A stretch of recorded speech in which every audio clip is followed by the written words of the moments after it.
long shows without you. It was rough, man, having I to go solo for one and have my buddy on for another one. I know. I'm sorry. Just big mishap with the whole vacation thing. It took us twice. It took us like almost three times as long to get home as we had originally anticipated because of our great California infrastructure. So, Yes. Yeah, no, you told me the story and it sounded horrifying. Hello, is there anybody home? Dari, we are home. What's going on? I just put the stream up like 5 minutes ago, so it's probably going to take a couple minutes for people to get in. We're a little late starting today, but you know what? My excuse is that I was doing it for you guys because I was actually reading through some of the data and the studies that we'll be talking about today because I want to get a good understanding of what we're talking about. You know, I don't just want to pump out headlines. It's not what we do here yeah. at the Weekly Narrative. But anyway, I hope your vacation was good, Delaney, and aside from the travel issues, but we got a lot of cool stuff to talk about today. I don't know if you saw the topics list, but it's jam-packed.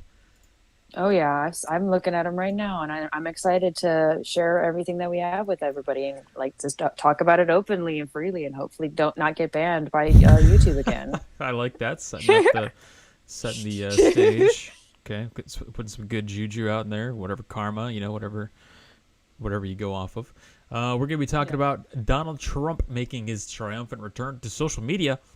That's right, folks. He is back Woo! as of today. It's so breaking that you may have not even heard about it yet. This might be the first place that you hear about that. We're going to be going to London, talking about the anti-lockdown protests there. And then to Oh, Germany. We're taking like an international kind of trip today. We're going to Germany after that to talk about an attack, a mass stabbing that I'm gonna go ahead and call it a mass stabbing because there are 9 people attacked. whoops. Yep, and we'll get into that. Just some quick news, not really huge discussion points on any of those in particular, but it might spawn some interesting comments in the stereo because we are Hmm. dual streaming in stereo and youtube.com/weekly narrative for those of you listening on the stereo. We got news from New York City about a George Floyd statue that was vandalized. What a Oh tragedy. no. Mm-hmm. I'm We're trying to not be sarcastic, but I can't help it. gonna we're gonna be talking about one one story about COVID. We're gonna be looking at the Delta variant death rates. I know we've been hearing a lot about Delta variant, or otherwise known as the Indian variant, which I'm gonna be calling it the Indian Hmm. variant because I'm not a big fan of their euphemisms that they use to prevent racism. We'll look at the death rates on that to see if they match with expectations. So think about everything you've been told regarding Delta variant in the news, and we'll see if it matches what the death rates actually are. That'll be interesting. We got a potentially, if we have enough time, we're going to be getting to a student poll that happened a couple weeks ago about free speech on campus and whether or not people should be allowed to share mean words and see what Uh-oh. students have to say about that. I thought that was interesting. I wanted to throw that in here. Um, Okay. got a story from San Francisco about paying millions and millions of dollars a year to maintain tent cities in their beautiful city of San Francisco to house the homeless. You won't believe how much Oh. money they're spending on letting people stay in tents on the road and inside and in parking lots. Yeah, because it makes more sense to leave them on the side of the road than to give them a job and give them, resources to be able to provide for themselves. But whatever, we'll get into that. And I mean, we got a lot of stuff here. As if you couldn't tell already, this is a lot of stuff. We got, if we can get to it, there's another study that I really wanted to show that I wanted to talk about last week regarding the effects of social media use on cognitive function and emotional well-being. Because we talk here about the fact that social media is probably causing a lot of damage to us psychologically and emotionally and on a societal level. But we got some data, some actual data regarding that to share with you, and it might be surprising what the results of that were. So, with that being said, we got Synergy in the chat, Anthony, Dari, Commander Osis. What's going on, guys? Welcome. Grab a drink, grab a seat, and let's get started.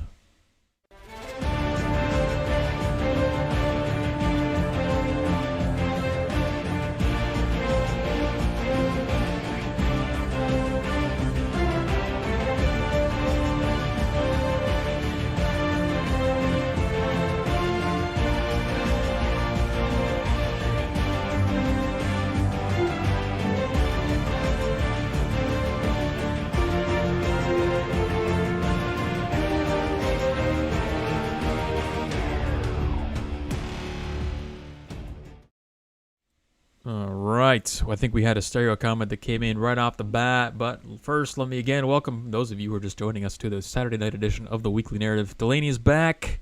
There were many questions, Delaney, by the way, actually, about where's Delaney? Oh, my God. People were distressed. And honestly, I know. the viewership was a little bit lower. Okay, so that does yield some efficacy to my argument that, you need an attractive person of the female persuasion on any kind of internet content if you really want to get the views, okay? True is true. I mean, there's a reason why hot tub streams on Twitch are so hot, because nobody really wants to watch dorky kids play video games anymore. We'd rather watch hot babes in hot tubs on a video game streaming platform, which makes sense. Apparently some of those are getting banned. I don't know what the full story behind that. I don't really care enough to really look into it, but I don't know. Maybe it's not going to last forever. Anyway, let's go to Synergy. Are you talking smack about the top knot? Let's calm down, yeah, right? The stream just started, man. Let's take it easy. Let's go. Speaking of Synergy, he's gonna warm us up on stereo. The extremely deadly and heretofore most infectious ever double mutant UK Indian every fucking place in the goddamn world variant, but Wuhan. Everywhere else but Wuhan. This is not from Wuhan, folks. Shocking. This is not the Wuhan flu. This is different. But the same, but different.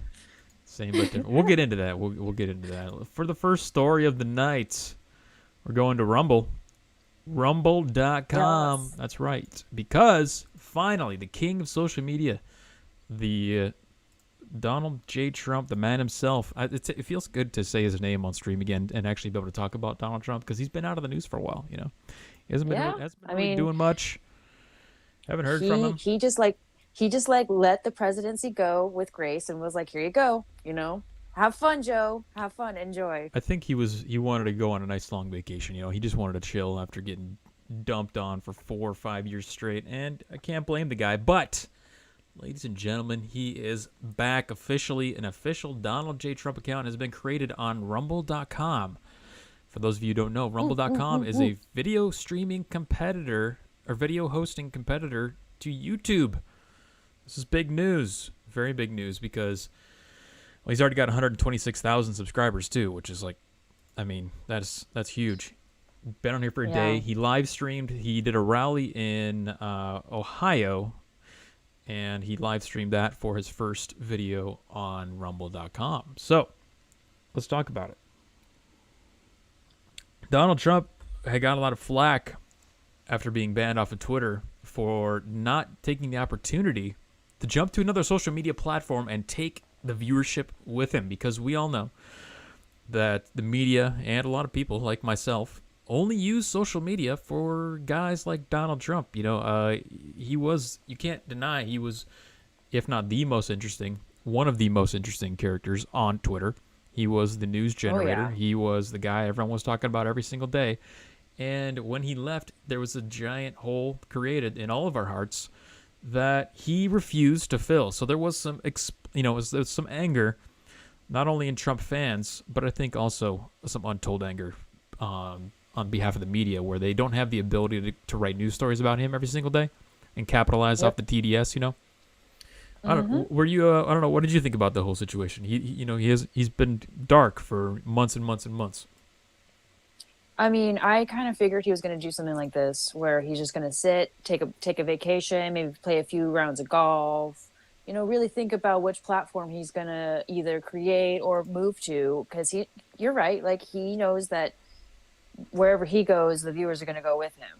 And so, yeah, he was ready and waiting, and he had it in his back pocket. And I'm glad he finally is back, because the news has been so dry. And I feel like those people that have the severe TDS, they kind of miss having mental breakdowns every day from, Trump tweeting something. They kind of miss it a little bit. You can tell how desperate they are, because they'll still try to milk news out of January 6th, even though there's nothing left to talk about there, aside from the fact that, the more and more we learn, the less and less dangerous it sounded, So it's kind of an inverse relationship there, but they're desperate for any kind of Trump-related stuff. So maybe they get a little something. Well, something. now it's the people are kind of just sitting there like, talking about Trump's people who voted for Trump, like how could anybody have voted for him and talking shit about us? It's like, okay, well, can't help that I liked the man and thought that he was going to do a good job for another 4 years. But I'll just vote for him again whenever he runs again, if he does run again. It looks like he's going to run again, and that goes directly to what I wanted to say about this. I think the only way that I can rationalize this in my head, kind of going dark for a while, is that he was trying to preserve some kind of momentum with the next election run. So if he moved immediately to a new social media platform right after he got banned off of Twitter, which is basically when he was losing the election, then there's not as much of an incentive. There's not going to be as much energy generated there as if he was going to, say, re-announce a run or start a new run with something like a rally in Ohio, that he could capitalize off of that to bring people to a new platform. That's the only way that I can really rationalize it, and hopefully this marks the beginning of a good run for Rumble, because we do desperately need an alternative to YouTube.com. So yeah. And I also think maybe too, like I said, he was trying to be selective about which platform he moved to, because a lot of these platforms that are for free speech or, won't like, steal your info, they say they do, but then once they get enough people who complain about this crap when they move to those platforms, they end up changing face and will bend the knee, so to speak, to the mob. So I think he was just trying to make sure that if he's going to move to a different social media platform, it's the right one that can handle him and won't ban him for, just speaking his mind about things, even if it's maybe a little bit on the emblemished side of like the truth. yeah, no, I think that's also a good point too. He may have been, maybe he did some deals with Rumble behind the scenes that we don't know about. You know what I mean? Oh yeah, shady business, because we all know he's a shady businessman. Just because it's behind the scenes doesn't mean it's shady, but you know what I'm saying. All right, start your comments. Well, that's how these people think. Yeah. Oh, yeah. No, I know. Yeah, they will. Well, for now, he's outside the grasp of social media censorship, so we'll see how long that lasts. If it does, we got 4 comments stacked up. Let's go to cutting up. Trump got power. I give that man his respect. I might call him stupid ass orange fuck, but the one thing I give to that man is the power that he had. Twitter banned that man, and I strongly believe if he would have just went to MySpace, everybody would have then took their ass back to MySpace. Cause I ain't heard nobody talk about MySpace since middle school. And I graduated in 2011. But MySpace still up. I'm willing to bet a stack. If he would have went there, that website would have came back up. Oh man, that was awesome. I like this guy. He's funny. Yeah, that's a good point. He was a playmaker, and whatever platform he decided to go to, he was going to make that platform. He could have single-handedly, skyrocketed the platform to prominence by just simply choosing to move there and create a new account. And people were talking about Parler and Gab and stuff like that back in the day, and like, why doesn't he make a Parler account? And that was the competitor to Twitter at the time, but he did not do it. He didn't do it. Well, I remember him talking about maybe making his own social media platform. And yeah, that's still in the works too. He did, who knows what's going on with only that? had him. Yeah, he only had him able to make the his profile. So it wasn't like other people could make their own profiles. He's just been subtly kind of trolling from his own like Office of the Former President website or whatever. Yes, yes, he has. Sending He's out. been so trolling. It's been good. It's been pretty good. Let's go to Oh God. Paul. Oh, speaking of TDS, a DeSantis derangement syndrome Twitter account does exist. I don't remember if that's the handle, that at, but it exists. You can look it up. It's hilarious. That steamroller is building steam. Yes, nice. That's good. DeSantis derangement syndrome. I like that. Oh, I know people who are like they hate Governor DeSantis. They think that he's like Satan, just like Trump. And it's like he's the governor of his own state. He's free to do what he wants as the governor. What the people, not free to do what he wants, of course, but what the people have elected him to do. Same thing as our stupid governor here in California that just is terrible. He's awful. Well, it's funny you mentioned that, Delaney, because we talked about that specifically last week about how they're targeting specific governors and just kind of, there's also a slight kind of Abbott derangement syndrome too, because Texas Abbott's doing a lot of stuff, but it's not as bad as DeSantis for sure. DeSantis derangement syndrome is definitely more more prominent than Abbott derangement syndrome. But they did say that Abbott hates dogs and that he's advocating for animal cruelty. That was pretty good. Pretty good. Okay. Yeah, I mean, that's the best way to get to somebody to hate another person is to tell them that they hate animals. Yes, I just followed it. It's DeSantis and Co. at DeSantis and Co. on Twitter. I love those accounts. It's always a good laugh because you got to get some entertainment out of Twitter when you use it. Otherwise, yep, it's going to just drain your soul. All right, we got that's why I have you look at it for me, Jeremy, because I don't want to get on Twitter. I don't want to be in that big a cesspool. Yeah, I'll filter through it and get you the good stuff. This guy's got a follow-up comment. Hopefully it's good. Talking about stupid ass news of the week. Let me ask y'all a question, and I promise I'm asking for a reason. Okay. Hit me. If you got in a 40-minute car chase with the police and then you pulled over, would you throw your 2-month-old child at the law? Some fool in Miami, Florida got into a 40-minute chase with the law and pulled over finally and threw his baby at the police. Fool ain't have a damn gun. Didn't even have a machete. Fuck that, a butter knife. All he had was a 2-month-old son, and he threw it at the law. Oh, wow.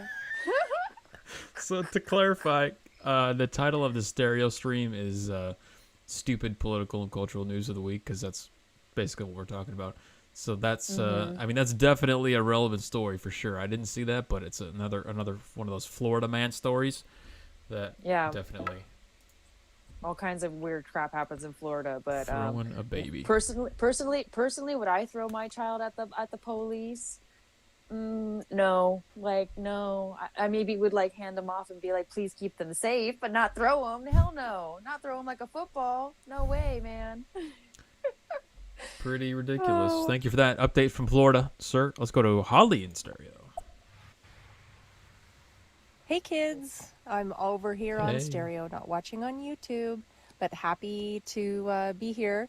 The whole Donald Trump thing going dark, I think it was one of his FUs to social media because he knew that a lot of people had made their careers on bashing on him. Yes. And him going dark gave them absolutely nothing to talk about. So a lot of people lost their livelihoods and lost their income due to that.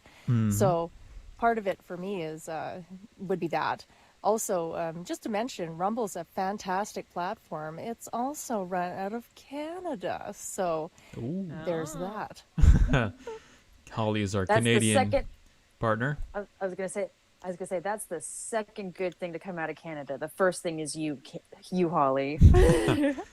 Thanks for that, Holly. I do agree. Yeah, no, we saw waves of layoffs and firings from media companies after Trump left Twitter. Remember that, after Trump left office. And a big part of that, I'm sure, had directly related to his social media bans as well. So let's hit this comment from Paul and then jump to our next story. As Catnip relayed, Florida man is not to be trifled with. Yes, exactly. Florida man he's definitely earned his notorious reputation. Florida man. He'll definitely be infamous for throwing his baby at the police. Great. All right, for our next story, let's fly over to London, where they held what could only be described as epic protests this week. Or I'm sorry, this morning. And when you see these pictures, I was a little shocked by the response to the COVID lockdowns in London. So this is a COVID lockdown protest. They're protesting the lockdowns, okay? These aren't maskers. These are the anti-maskers protesting the lockdown. Now, as soon as I get the right window here, you guys can see this. Here we go. Okay, so I'm gonna try to zoom in on this as much as I can. Oh, that's a little too much. I was gonna say that's the rumble for Trump. Yep. There we go. So helicopter footage of what could only be estimated of a couple thousand. I don't know. I would say at least 2,000, 3,000, maybe 5,000 people in the streets of London. Like, it's a ton of people. Now, we've seen protests this size in London periodically throughout the last couple of years. But the question that I have when I see this is, why don't we see anything like this in America? Well, is the UK more like based than the US is? Like, how could they get thousands of people out in the streets of London for anti-lockdown protests? And has there been any significantly sized anti-lockdown protests here in America? I mean, I met you at an anti-lockdown protest, but it wasn't nearly as big as this one. Yeah, that was just, like there a was, little... There was probably a few thousand there, like maybe 1,000, but we weren't like walking down the streets and like that is a ton of people walking on the streets, yo. No, like, we had, I mean, the California Capitol one that we met at was probably a tenth at the most of that. So I'm just curious, yeah. like, why don't we have gigantic anti-lockdown protests in Washington D.C.? We get a lot of people crying about it. The displays that we see are not proportional to the amount of crying that we hear about the lockdowns. That's the point that I'm trying to make here. So the question is why? And I think the people who are really behind the anti-lockdown are all like Trump supporters and MAGA, like wear MAGA hats and stuff. And people generally I feel like are a little bit too afraid to like be seen in public, even if they do believe in like anti-lockdown and know that this lockdown thing is stupid.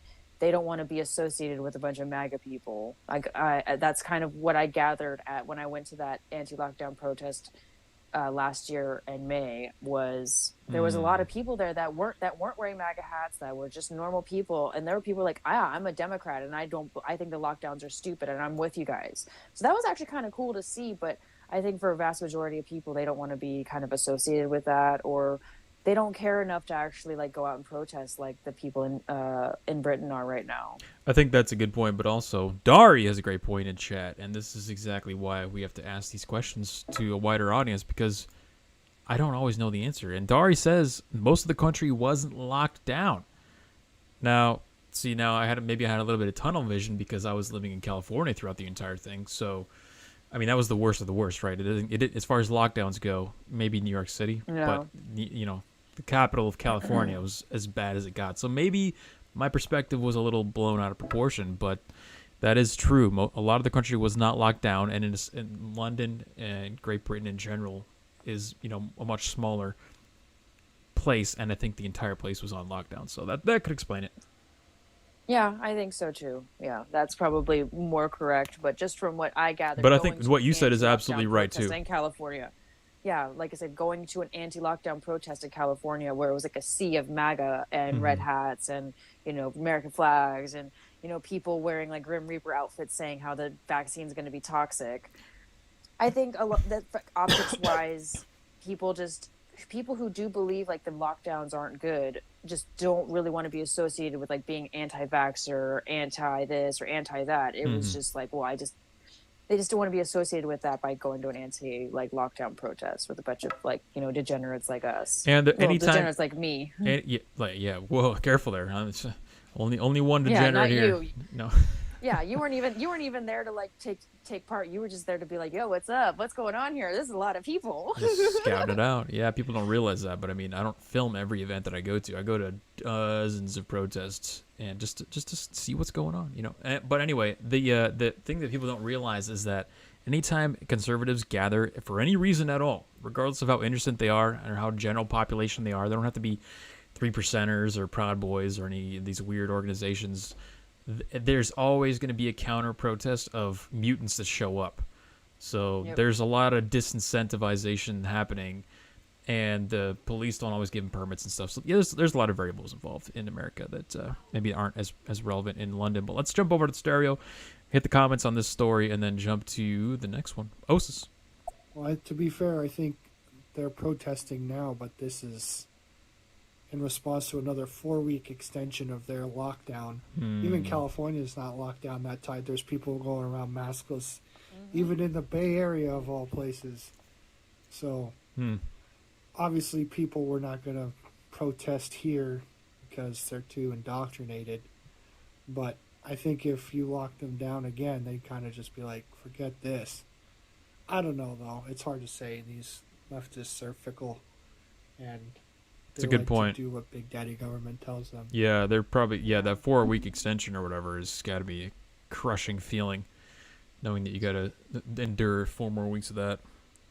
I don't know. I feel like another lockdown is like on the way for us in California. Like the minute that like, somebody dies of the Delta variant here, somebody's gonna it's Governor Newsom's gonna shut us down again. I'm telling you. I have this just deep feeling in my gut because people are like out and happy, no masks on, feeling great, and it's gonna rip the right out from under us. Well, I mean, I don't want to make Holly feel bad, but that's what I've been telling people about Canada too. They're planning on lifting a lot of the restrictions for Canada Day, but it's like.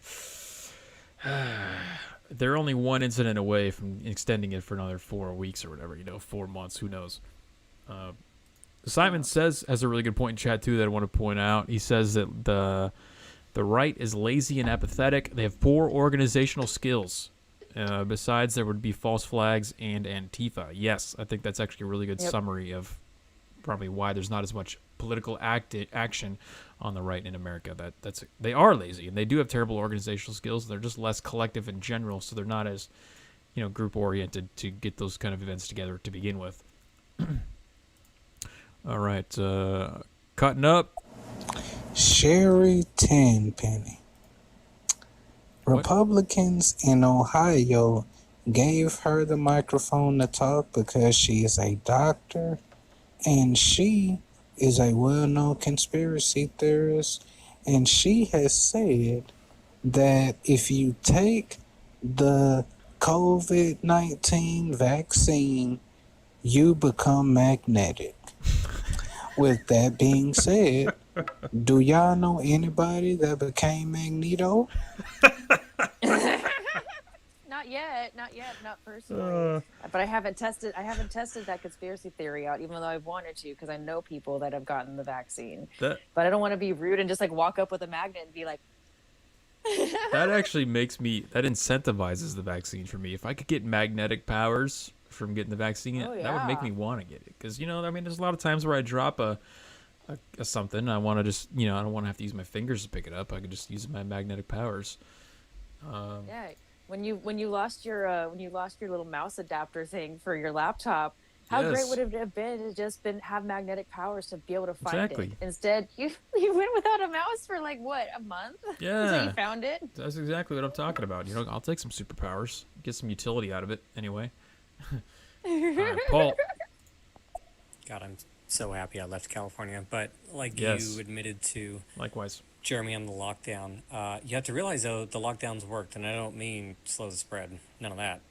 It killed businesses, certainly, but it worked because the reason there weren't protests is because where the lockdowns were the worst, the people agreed with them. They agreed with the rationale. They drank the Kool-Aid, and they got diabetes from it. Type 3 diabetes. They got all the diabetes. They got the gonorrhea syphilis and the diabetes on top of everything. It worked as a political tool. You're absolutely correct. Yeah, and actually, you'd be surprised to know, or maybe not surprised, but delighted to know that I was gonna include a study that was in process right now that shows that the lockdowns did not prevent excess deaths from happening in America, but I didn't have enough time to read through the whole thing before, so I didn't want to just throw it on here and not know what I was talking about. But there is a paper that I'll probably be including on the next stream or a stream after that I'm looking through right now that shows that the lockdowns did not prevent any excess deaths. And in a lot of cases, they actually may have caused excess deaths. Because when you take people away from vitamin D, when you take people away from the outdoors where the COVID did not spread, then, connect the dots. All right. Holly's got 2 comments. What you're saying about the protests, they did have protests here, and it was just normal, average, everyday people protesting the lockdowns because of small businesses, people losing their jobs, etc. And our mayor called it thinly veiled white supremacy, calling everyone that showed up white supremacists. Nice. Oh, wow. So a lot Even of if they were people would black? go out with bullhorns and they'd be announcing, "We are not white supremacists. We are not against, anything. We just want our friggin' jobs back." And no one listened to them. And everyone that would show up at those rallies were called white supremacists. A lot of people lost their jobs. So people are not protesting here. Yeah, that's also a reason why people don't want to protest, because if they get caught, then they could possibly lose their jobs, lose their livelihood, and they're already probably struggling because of the stupid lockdown.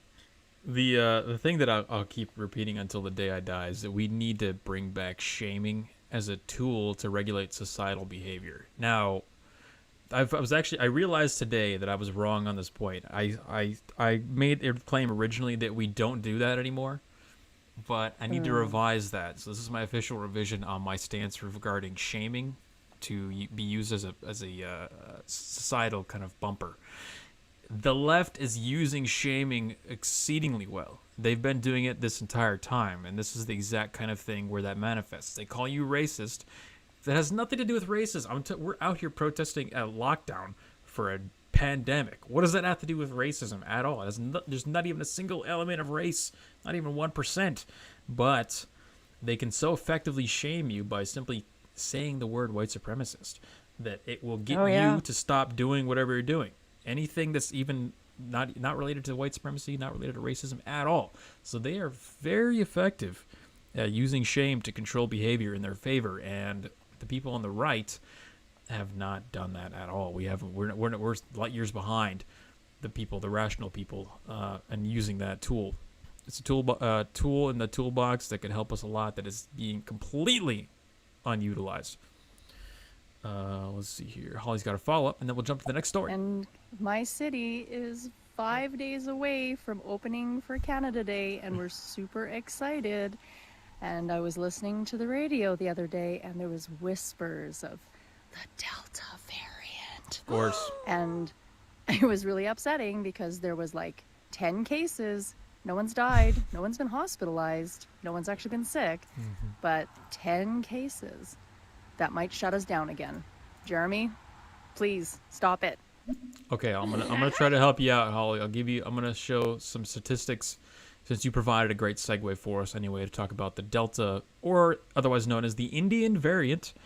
Keep in mind they changed the names to prevent you from trying to be racist about it, because if they call it the Indian variant, then I mean all of a sudden you might start hating Indian people. This is just how it works, I guess. All the anti-Asian violence because of coronavirus and COVID, the China flu. If you call it the Indian virus, then we're going to see a spike in violence against Indians, and we don't want to have that. Of course, because white supremacy. No, of course, yeah. We got to euphemize everything. Can't talk about where this stuff really came from. But let's take a look at the case fatality rate for the Delta variant. Ooh, the scary Delta variant. We've been hearing whispers and whatnot of it coming to America and devastating the UK. What are we talking about here? Let's put some numbers to the name. Now, let me know how this matches with your expectations. Let's take a look at the sixth column here. Case fatality rate, and we've got all the different variants. So the Alpha variant has a 1.9% case fatality rate. Okay, that's the worst one. No, sorry, the Eta variant, 2.7 case fatality rate. Now, there's plenty of statistical arguments you can make here of case fatality versus infection fatality and all this kind of stuff, but we're going to try to simplify it so that you can actually digest some of this information. We're looking specifically at case fatality rate. For the Delta variant, we've got a massive 0.1% case fatality rate, ladies and gentlemen. 0.1%. And that's not like there wasn't a significant lack of cases available here. There was, we're looking at roughly a quarter of the cases as the Alpha, so there's plenty of data to go off of. 60,000 cases. With only 73 deaths. 60,000 cases in this particular set of data, directly from the UK government, by the way. This is not some kind of like third party, who funded this? They're anti-COVID, skeptics or whatever. This is directly from the UK government website, okay? gov.uk. 0.1%. Legit. 0.1% case fatality rate. Now, with that being said, that being said, trying to help Holly out there. Okay, sending out some statistics into the universe to maybe tip the scales in your favor, because it does not kill a lot of people. However, this is the weekly narrative. We are all centrists. We have to look at this stuff objectively, although we do want to have emotional opinions on this stuff that will, kind of bias us in one direction or another. We do have to point out that the Delta variant is much more spreadable. It is much more virulent in terms of how easily it spreads. So you could make the argument that the Delta variant is potentially more dangerous because despite the fact that it has a 0.1% case fatality rate, it spreads 5 times, 10 times faster, which means at the end of the day, you have more people dead. But that's just speculation because this thing hasn't had an opportunity, as we've seen by the numbers provided here. Only 73 deaths so far. That is not significant in my book. But, and then you also have to consider over the time, there are people with vaccinations that weren't present for the first round, right? So this is going to encounter people who were vaccinated. This is going to encounter people who already had COVID, so they're going to have natural immunity. So despite the fact that it may spread faster, it may spread more easily, the population that it's spreading amongst isn't as vulnerable. So there's another variable you have to take into account. So overall, I think the Delta variant, as far as the data we've seen so far, I'm not saying just forever, it does not seem to be as big of a deal as they would make it out to be. Mm-hmm. All right, Dari says hit the like button. I agree. Yeah, folks, hit the like button. Come on, let's get the engagement up. Yep, I'm gonna like it right now. I'm gonna like it too. I'm liking my own videos. That's how I do it. Yep. Somebody's got to do it. Might as well be us. So we need another variant. I'm thinking, what if they already have a gamma variant. I was gonna say gamma sounds pretty cool. What about like iota variant or something wild?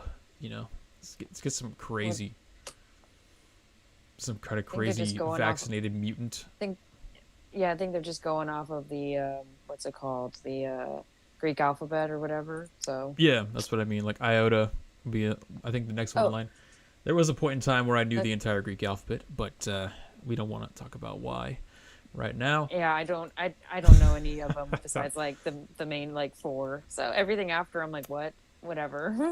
We got a couple comments in stereo. Let's jump to those real quick, and then we'll jump to the next story. See, these kind of statistics do not surprise me that the Delta variant is not as deadly.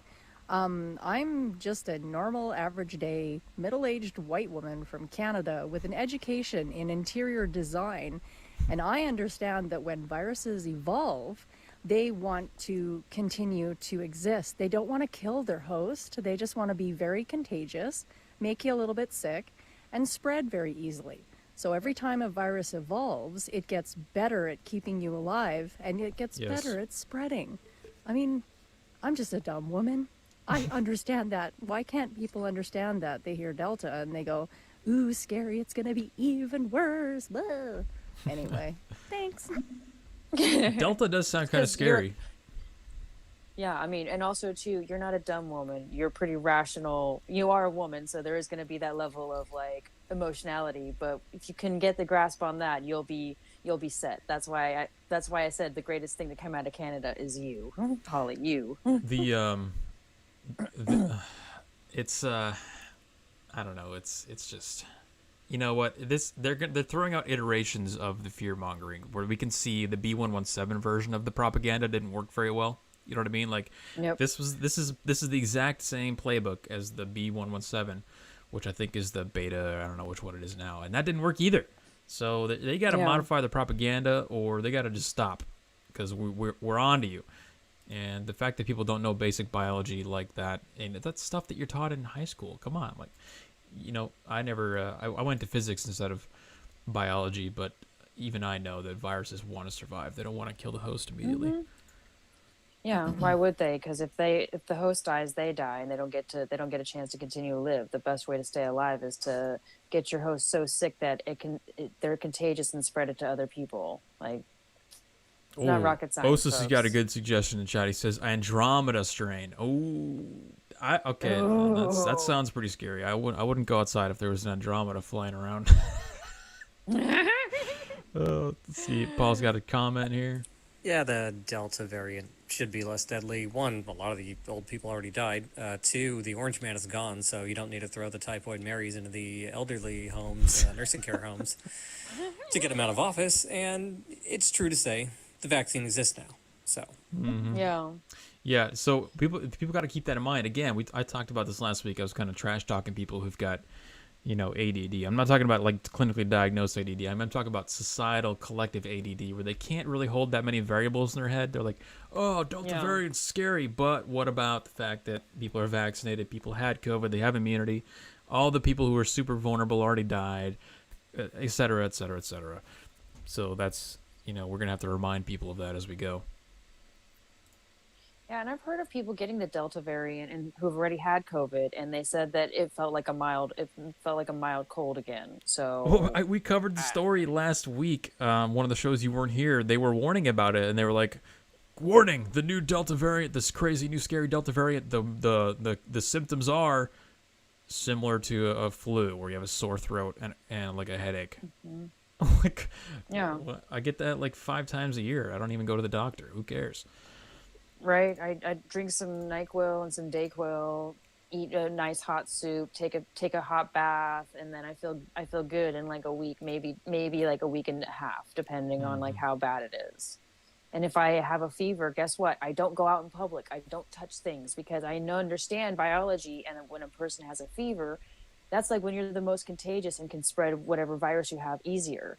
So again, like they said when COVID first came out, if you have a fever, if you feel sick, stay home. I agree. Stay home if you feel sick. But if you feel fine, go out, enjoy life. I thought about this fine. the other day, actually. Yeah, I was going out to eat with some friends, and it dawned on me. I live in a place where nobody wears masks anymore. It's fantastic, but I wasn't feeling too well. You're so lucky.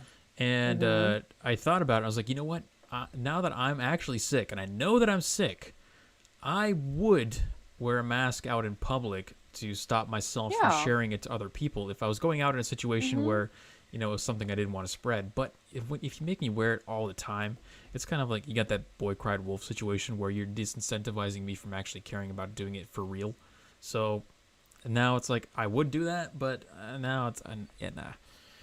And then there's also the kind of the shaming, the cultural shaming that there's a reverse cultural pressure here in Texas where I think that if you don't wear the mask, there's actually kind of a social pressure to shun you, to shame you for wearing a mask, which is cool. But again, there are some cases where, maybe I am sick. I want to wear it just to prevent people from getting sick. But I got to get a mask that says I feel sick. I don't actually care about COVID, but I'm sick and I don't want to get you sick. Yeah. And I mean, out here in California, it's like everybody just wears a mask because they don't want to get singled out and pointed out as like, oh, maybe they're a Republican or maybe they're an anti-vaxxer. Right. It's pressure on the other side. Even if they're, it's like pressure on the other side. It's so stupid. Like, wear a mask if you feel sick or if that makes you feel good to wear a mask. But if you don't want to wear a mask because, you're fine, then stop pressuring me to freaking wear a mask or stop pressuring me to get a freaking vaccine. I don't need it. I'm fine. I've already had COVID. I'm good. Exactly. See, Synergy says in chat, it's occurred to me that many of the vaccine shunners do so explicitly because we can see the data and know that due to age and absence of comorbidities are at almost zero statistical risk. Yep. Yeah, we live in a very strange world now where those people who just do the bare minimum of research or actually intentional. Well, I just refer to it generally as living with intent. If the people who just live with a little bit of intent, that look into things, that don't just accept what they're told, they have an entirely different picture of the universe and of reality than these people who just go based off of what they hear on Twitter and CNN. Because we know that this thing only kills fat people and old people. And, if you just go outside and get some vitamin D, get some exercise, eat right, and sleep well, you're not going to have any serious outcomes from this. But, and I swear to God, if one more person asks me if I'm vaccinated or not, I'm going to ask them if they've been tested for HIV and AIDS recently because it's none of your damn business. Do you get asked that a lot? Yes, I got asked that when I was on vacation. I went into a store without a mask, and a family member of mine, who is kind of a little bit on that crazy, leftist side because she had a family member that died from COVID, even though she had all kinds of comorbidities, racking against her, and she course. passed away, unfortunately. So that kind of made her go crazy about the whole mask thing. So I walk into the store without a mask, and like I'm just shopping, and my family member goes, "Hey, you're gonna put on a mask? There's a sign says you need to put on a mask." And I looked. The lady that worked in the store looked at me, and she was like, "Are you vaccinated?" And I was like, "No." And she was like, "Well, then you need to put on a mask." Why didn't you just lie? I should have, but then my family member probably would have called me out because she knows I'm not, and I didn't want to get called out in the middle of the store like that. So I just put the mask on, and my whole demeanor, my mood changed, and my family member recognized that in me. And later, that family member apologized, but it was like you didn't have to call me out in the middle of the store like that. Like, wow, ratted out by your own family member. Hey, Yeah. there's a Jew over here, guys, in this house. right? Yeah, exactly. It's like, hey, put your star on, you Yikes. dirty Jew. Like that's how I felt. Like that's like I kind of like it's such a weird time where If a friend did that to me, not that I'd be friends with this person originally, because if they're like that, I probably wouldn't be friends. But if a friend did that to me, I would definitely not hang out with that person ever again. But a family member, that's a little tighter. It's kind of hard to. Yeah, it was awful. Like it was freaking terrible. And I'm sorry, but my personal medical information is nobody's freaking business. Like nobody but my doctors and my family, like my immediate family that actually like are there to see what my health concerns are. But there's no freaking reason that a lady in a random shop on a coastal city needs to be asking me if I've been vaccinated or not. Like that's so stupid. I've been It's a hoping freaking that somebody would ask me so I can lie. I haven't had that opportunity yet. I don't think I will get it in Texas. I know you'll probably get it here in California, but I mean, it was terrible. So now my whole new thing, if this happens to me again, I'm going to ask them. It's like, have you been tested? Have you been recently tested for HIV and AIDS? Because since we're swapping personal medical information, I need to know, as the person running the store, the business, like, what's your status? What's your viral load when it comes to your HIV and AIDS? I can tell you feel strongly about that. What's up, Doug? Welcome to the chat, man. Yep, welcome. It's just I don't like feeling like ostracized because I chose to not put my body in harm's way for an experimental vaccine that isn't even FDA approved. Like I'm just no, and with all these variants coming out and the variants harming people, now they're saying that these vaccines that they just administered to all these people are basically useless against this Delta variant. So they're just going to have to get another round of freaking shots. So what was the point of getting the vaccines if it's basically the new flu shot, I'm guessing. That's what's going to happen. It's going to turn into the new flu. And that study these numbers came from that I was pointing to regarding the death rate, the study also does show the effectiveness of the Delta, with the effectiveness of the vaccine against the Delta, and it is not as good as the standard. The other variants, I don't want to say standard. I guess that just doesn't really make sense, but it does. The vaccine doesn't affect the Delta as much as the other variants, so that is a factor. And if people don't, Brett Weinstein was making the argument that we need to act quickly with something like the I word, a different treatment to kill this thing before it can get to the point to where it can mutate. But anyway, I think we'll get banned for YouTube for even saying it. Yeah, so if you don't know what the I word is, then we've exhausted our allotted COVID talking time. So let's go. We should move on to the next topic after we hit these stereo comments. I think the variant Foxtrot Uniform Charlie Kilo Oscar Foxtrot would be an awesome one. Just saying. There you go. I love it. I love it. Thank you, Holly. That was great. I've already got that one, actually. Holly. Okay. Hell yeah. All right. Oh, man. Delaney, your story reminded me of this meme I saw of the Chinese guy, let's say, lamenting working with Africans. How tiresome it is. Man who thought it was also tiresome finds out he is more tired than previously thought possible, is your story. It was awful. And like Jeremy said, because it's a family member, it's not like I can't ever talk to this person ever again. Like they're my family. Like I have blood shared with this person. So I can't really like say F you and never talk to them again because they decided to call me out because I'm non-vaccinated. Tough spot. Osis. I've been thinking about maybe if someone asked me that, be like, which one? And if they say Pfizer or Moderna, I go, those aren't vaccines. Didn't you know that? Maybe you should read up on that. Just fucking humiliate them for being so stupid and misinformed. There you go. That's the shame variable that you're talking about. Yes. Of course, they probably won't. I like it. But it is an option. I like that. See, he's trying to incorporate the shame, and here's a twist on that, because this is where I thought you were going originally when you said that. When you ask which vaccine, that would really throw them off when you say, "Yeah, no, I've got every approved vaccine in the book. I've got them all." Just say that, because none of these COVID vaccines are approved for, through testing and whatnot. But that will throw them off as well, because they can't say that you're an anti-vaxxer, and that's the line they want to go to, right? No, I've got like 20 vaccines, dude. I just don't have that one. So I've got all the ones necessary to be around children and school, besides like all the stupid ones that are unnecessary, like hepatitis B and all these just ridiculous ones that don't make sense. exactly, and yeah, he's right. Those aren't vaccines in the true sense of the word vaccine either. They're more like prophylaxis. Okay. Now on that note, before we get banned, let's go ahead and move on to the next topic, which is arguably just as offensive anyway. But we're going to go to Germany now Oh, yes, the Germans. for an update on how their multiculturalism experiment is going. Okay. And now, if I were to say to you that there was a knife attack, what would come to mind as maybe the likely suspect? Could you describe a likely suspect, a knife attack in a European town? Could you just roughly describe the first things that come to your mind, Delaney? I'm curious what comes to your mind.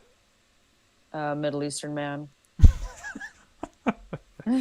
Okay, easy enough. Yeah, well, you pretty much hit it on the money. I mean, That's usually what it is. Kind of, so I hate to, yeah. not to be like racist or colorist. It's just usually a freaking Middle Eastern dude or a black dude. Well, Like, it just is. yeah, in a sense, that was kind of a dumb question on my part, because every single story you've seen of this regarding the multiculturalism experiment that's happening in Europe, across Europe, is it's always a brown dude or a black guy running around with a knife. I saw a video the other day of a street fight that happened, and just in broad daylight, in not even a back alley, just in the middle of the road, some guy whipped out a giant knife and cut some guy's throat, and he died on the spot. Now here, we got a story from Würzburg, Germany, and Würzburg, 3 dead, 6 injured, and the video clip that you're seeing on the screen, it's just a short kind of 14-second clip of what appears to be a black guy, of course, with a knife in his hand, kind of, doing a little back and forth tussle, not physical, but they're kind of fending off the attackers here. Anyway, go to youtube.com/weeklyinternet to watch the video. I can't describe this stuff. Come on. And you'd be shocked to find that police found ISIS material in the home of the knife killer. The perpetrator had realized his personal jihad with the horrendous act, according to German media. So there you go. And, All I know is that this whole thing could have been stopped if they had just sent in a social worker to calm that guy down and get him to stop stabbing people. Well, I think based on the perceived competence of the people that they're trying to confront him in the video, they may be social workers. They don't seem equipped to handle what's happening here. Now, remember, I refer to this as a mass stabbing, and it does beg a further question into the kind of gun control argument. If you can kill, let's say, 9 people with a knife, that's about the size of an above average mass shooting, okay, with guns in America. 9 people, because 6 were injured, 3 dead.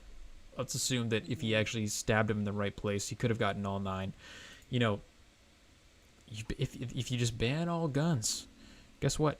This guy didn't have a gun, dude. He had what? It's like a 6-inch knife, not even that big either. It's not a machete. It looks like a kitchen knife.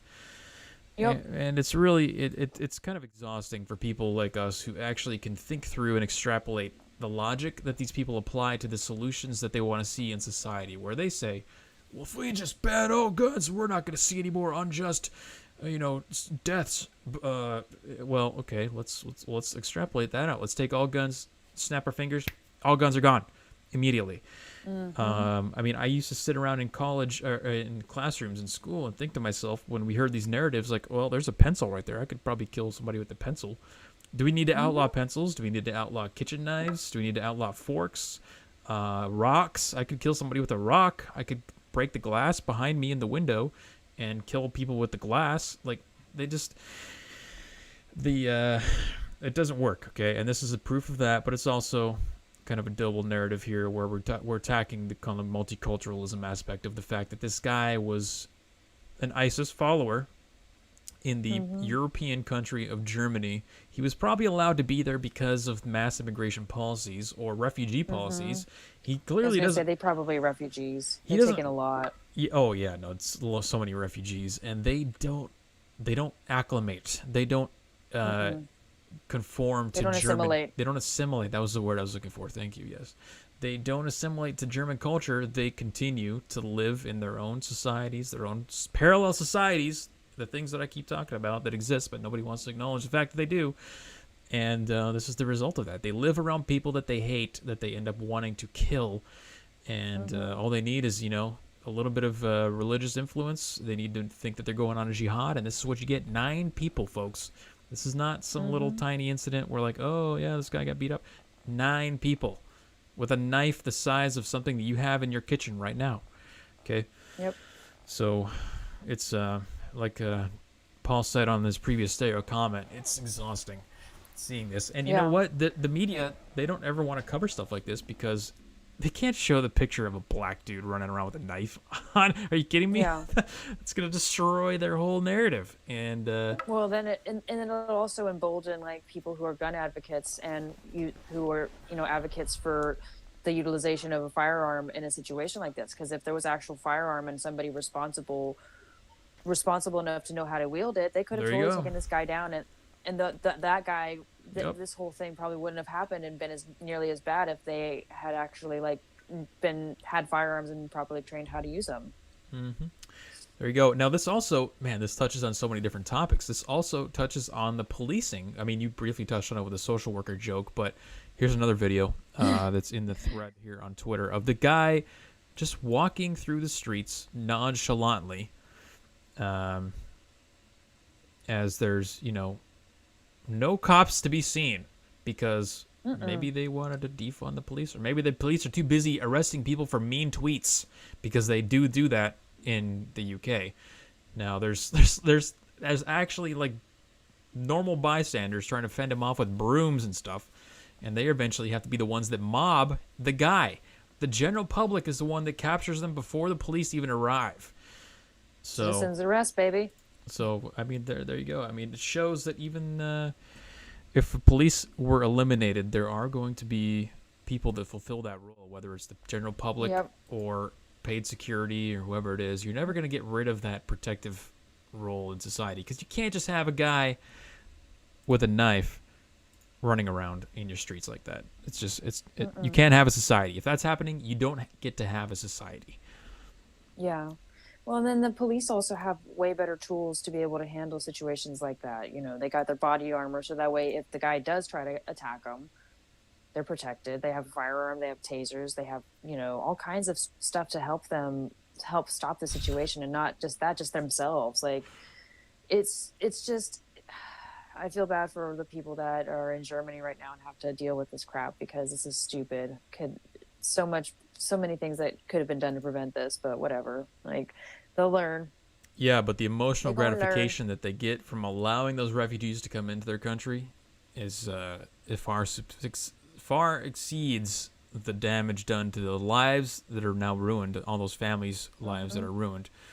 And we showed a shooting of a family that happened in Chicago on the last stream. Just to, every once in a while you got to remind people of the level of violence that's actually happening out there, because even in this video you don't see the people get stabbed, but it's happening. So you kind of you get desensitized to hearing about there was a stabbing, there was a shooting. You get desensitized to that, and I don't want people to get desensitized to that, because once it loses its impact, it's going to lose. There is a level of emotionality that needs to be present there for you to react properly to that, because it's an existential threat to your community and your family. Yep. So we got to keep that in mind. That's why we got to show you guys stuff like this. Dari says, this is why cops shoot people here in the States. All of this dancing around is making me dizzy. Yeah, that's really what they were doing. They were just like kind of dancing around, like, you know, it's really pathetic what we were seeing on the video. No cops. Yeah, it's just, yeah, well, yeah, it's just sad because those guys that are trying to stand up to this guy and get him to stop, they're putting themselves in harm's way and potentially getting themselves stabbed too. Lee Grant says in YouTube chat, everyone is a fatwa away from getting their throats slit. It is harsh, but also true. Because think about where that happened. I don't know where it happened. It could have been in a mall. You were sitting at a pretzel shop in the mall or whatever they got in Germany. I don't know what, a sausage store or whatever. The guy just comes in. Wiener. Yeah, the guy just comes in and guess what? You're just in the wrong place at the right time, or the wrong time. Let's see. If somebody's getting stabby in your neighborhood, you better step up and protect yourself. Well, nobody else is going to protect you. And as we continue to see more and more videos like this, it's going to become more and more evident that you need to protect yourself, because those cops, I mean, the guy was running around on the streets for who knows how long before the cops even showed up, and the general public had to apprehend him. It was pathetic. Absolutely pathetic. Let's go to Holly for a stereo comment. Yeah, I don't know if you guys know this, but I do live in a country that has really very tight gun legislation and restriction. And people here just become stabby, or they drive vehicles into people. So I'm not sure when we're going to start banning vehicles, because we already do have laws against the size of knife you're allowed to carry around in the public. Oh, wow. Okay. Knife regulations. Well, how Canadian of you. Yeah, somebody in chat made a funny joke about that too. They said, Doug Masters said, I thought they were down to the butter knives over there. How did that guy get an illegal knife? Exactly. Good question. Because I'm pretty sure they have the same thing over there, where you can't carry a knife, bigger than 4 inches or whatever. Or one that's even sharp. You probably can't even carry a sharp knife.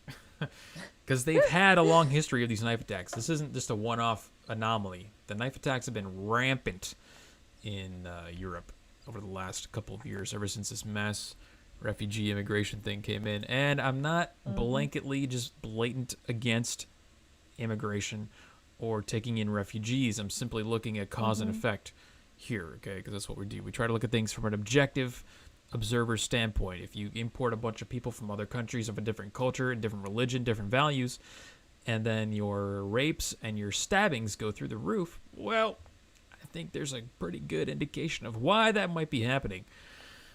Yep. All right.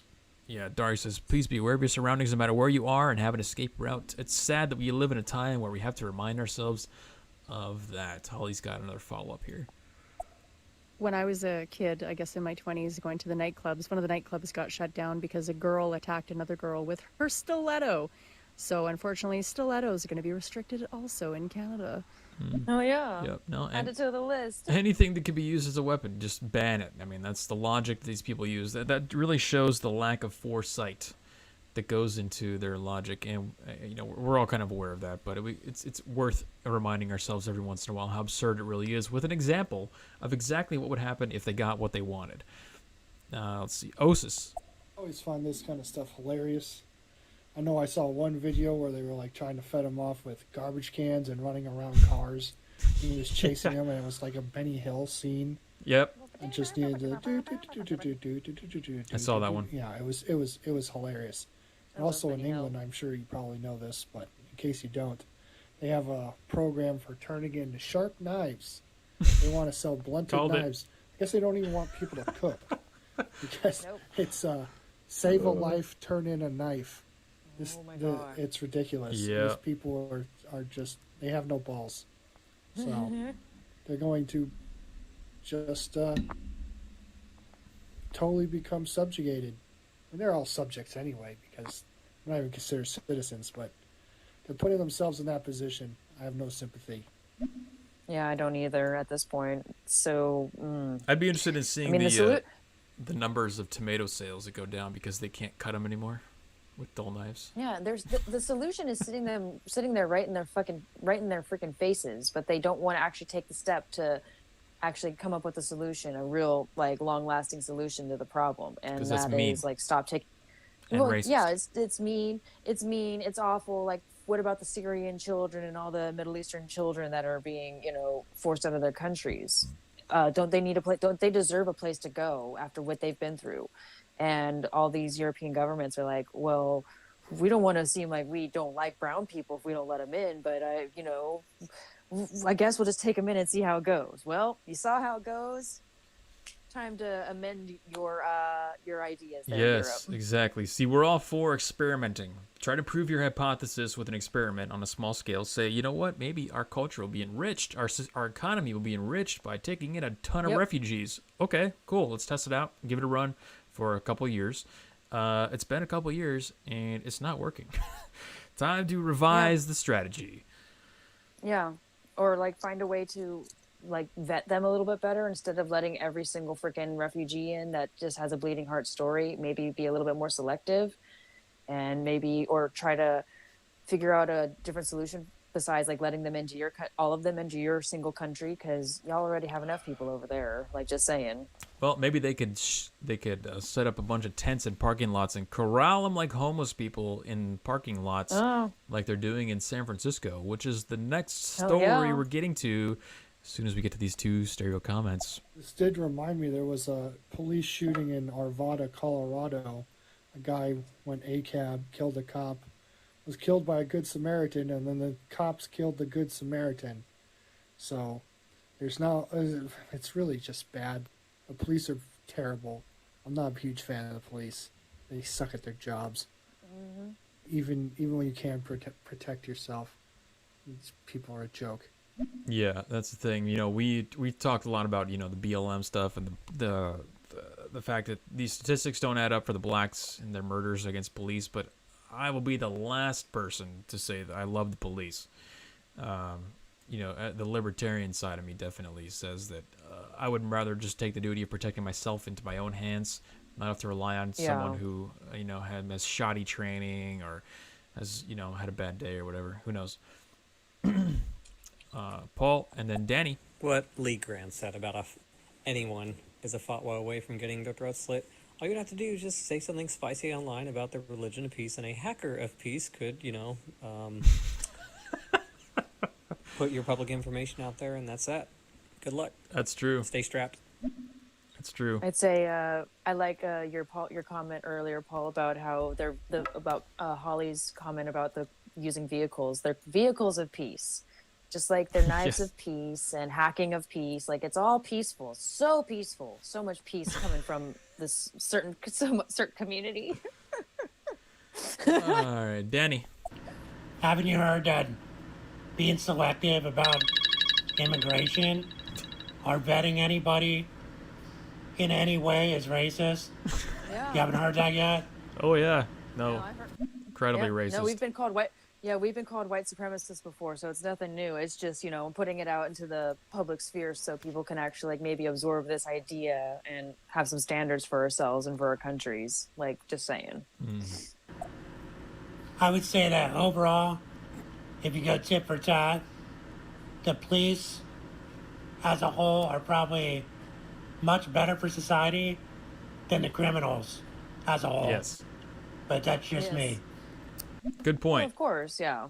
Yeah, I use the term net benefit or net deficit, net detriment to describe the fact that some of these things there's gray area, but overall, I could talk about how cops suck all day long. Like OSIS, we don't like cops, but there is still, I think, a net benefit to society because otherwise you'd have guys like this running around. So it's it's just one of those things you got to deal with. It's a net benefit can mean something it sucks a lot, but it's still generally good. Okay, and a lot of people they don't have the brain power to comprehend that.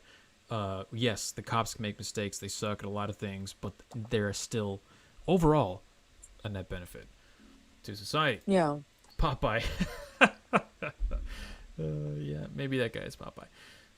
Let's see. Yeah, maybe. Maybe his cousin or something. Guns don't kill people, people do. Knives don't kill people, people do. Exactly. Yes. Simon says, good point. I mean, you could just ban people, dude. Get rid of the people. They're the ones killing everybody. Easy solution, fixed, done. Peace, world peace for all eternity right there. We've just done it. Solved it all. Yep. Okay. Let's jump to our next story regarding San Francisco. So when you have a large population of unfavorably oriented people in your city, what do you do with them? Well, San Francisco has this possible solution for us, and it involves tents and parking lots. Oh, hell yeah. And a lot of money. Let's do this. A lot of your money, Delaney, your taxpayer dollars to pay for the homeless. Well, maybe not so much of your money. Most of the money in California is coming from. I was gonna say it's not from me. I don't make enough money to even help one of these people. Like I could barely house myself. I'd probably be joining these people here pretty soon. I'm just kidding. There may be a tent spot available for you in San Francisco from dailymail.co.uk. So the UK is reporting on our own problems for us. Thank you. San Francisco is paying $60,000 per tent for a homeless encampment. Wow. And now city officials want an additional $20 million to extend the program for 2 years. Now, I don't know what kind of tents these are, but you could buy a nice RV for $60,000. Just saying, man. They already have. Have you heard of that, Jeremy? How much the state has spent on RVs and trailers to house the homeless, and they're just sitting in parking lots in SoCal and I believe here up in NorCal. They're just sitting there. It doesn't surprise me. There's tons of them. The government spent thousands and thousands, millions of dollars on these freaking RVs and these trailers, and they're just sitting, like, getting wasted. Like, nothing being done with them. Anything that involves tax money and housing in California is a scam. I'll say that. In my short stint there, in the 3 years or whatever, 4 years that I was there, I looked at a lot of this kind of stuff, and everywhere you look, whether it's developing apartment complexes, providing housing for homeless on the street, all that money gets funneled away to contractors or to people in the government. It's all a giant scam, and how could you possibly justify paying $60,000 per tent for homeless Now, check out these numbers. We're looking at $20 million to fund a grand total of 260 tents. Let me run those numbers by you one more time. $20 million for 260 tents. Okay, tents. Again, these aren't even actual structures. You don't even get the luxury of a plank of wood or plywood because, it's just tents, no food, no water, no clothing. Okay, it's so just a tent. there is a little bit of accommodations. You get some security, and you get fed 3 times a day. But $18 million for 260 people. Is that sustainable? Do you think? What is the value that we're going to get from this when we get these 260 people back up and running in society? That's a question that you should ask yourself. Cost-benefit analysis. Let's take the extra IQ, the 2 IQ points that it takes to do a cost-benefit analysis on this and, actually evaluate whether or not it's going to work. Now, the cost of the tents and the desire to extend a program that was supposed to be a short-term solution to the pandemic has been met with criticism. You don't say. So that's the other aspect to this. This is the other aspect to this. And this points to a larger societal problem that we're seeing everywhere in society today. It's that these Band-Aids are becoming permanent solutions. This was intended to be a temporary Band-Aid where it's like, okay, we have a surge of homeless people. Let's set up a parking lot, put a bunch of tents in there, and let them stay there. We'll put up a security guard so they don't get raped or have their stuff stolen or whatever it is. Now they're extending it for 2 additional years and asking for $20 million to do it. So yet another instance where we've got Band-Aids becoming solutions. Now, take a look at these pictures. Let me see if I can open these in a new tab here so we can get a look at this. Oh, okay, it's not even any bigger. Thank you. I think I've actually been to this plaza, but they've got paint squares painted on this parking lots with literally just, $80 tents from Walmart that these people are staying in. And again, they get accommodations of security and maybe a little bit of lighting. Looks like there's a generator lighting unit here. So a little bit of safety beyond what you would get on the street. but not really much of a step up beyond that for $20 million. $10 million a year for 2 years. That's what we're looking at for this. So the question is this worth it? And why don't they have a better solution? Why is there not a better solution in place? Does it take 3 years, because it's already been in place for a year? Why does it take 3 years to come up with a better solution for this? Did they not see this coming? Did they not have guys on the team in the city to try to plan stuff out like this? I don't know. Let's go to, does it have AC? No, the tents do not have AC. You think for 60 grand, look, you get this little square. It's roughly, what would you say, 20 square feet, 25, 30 square feet for 60 grand.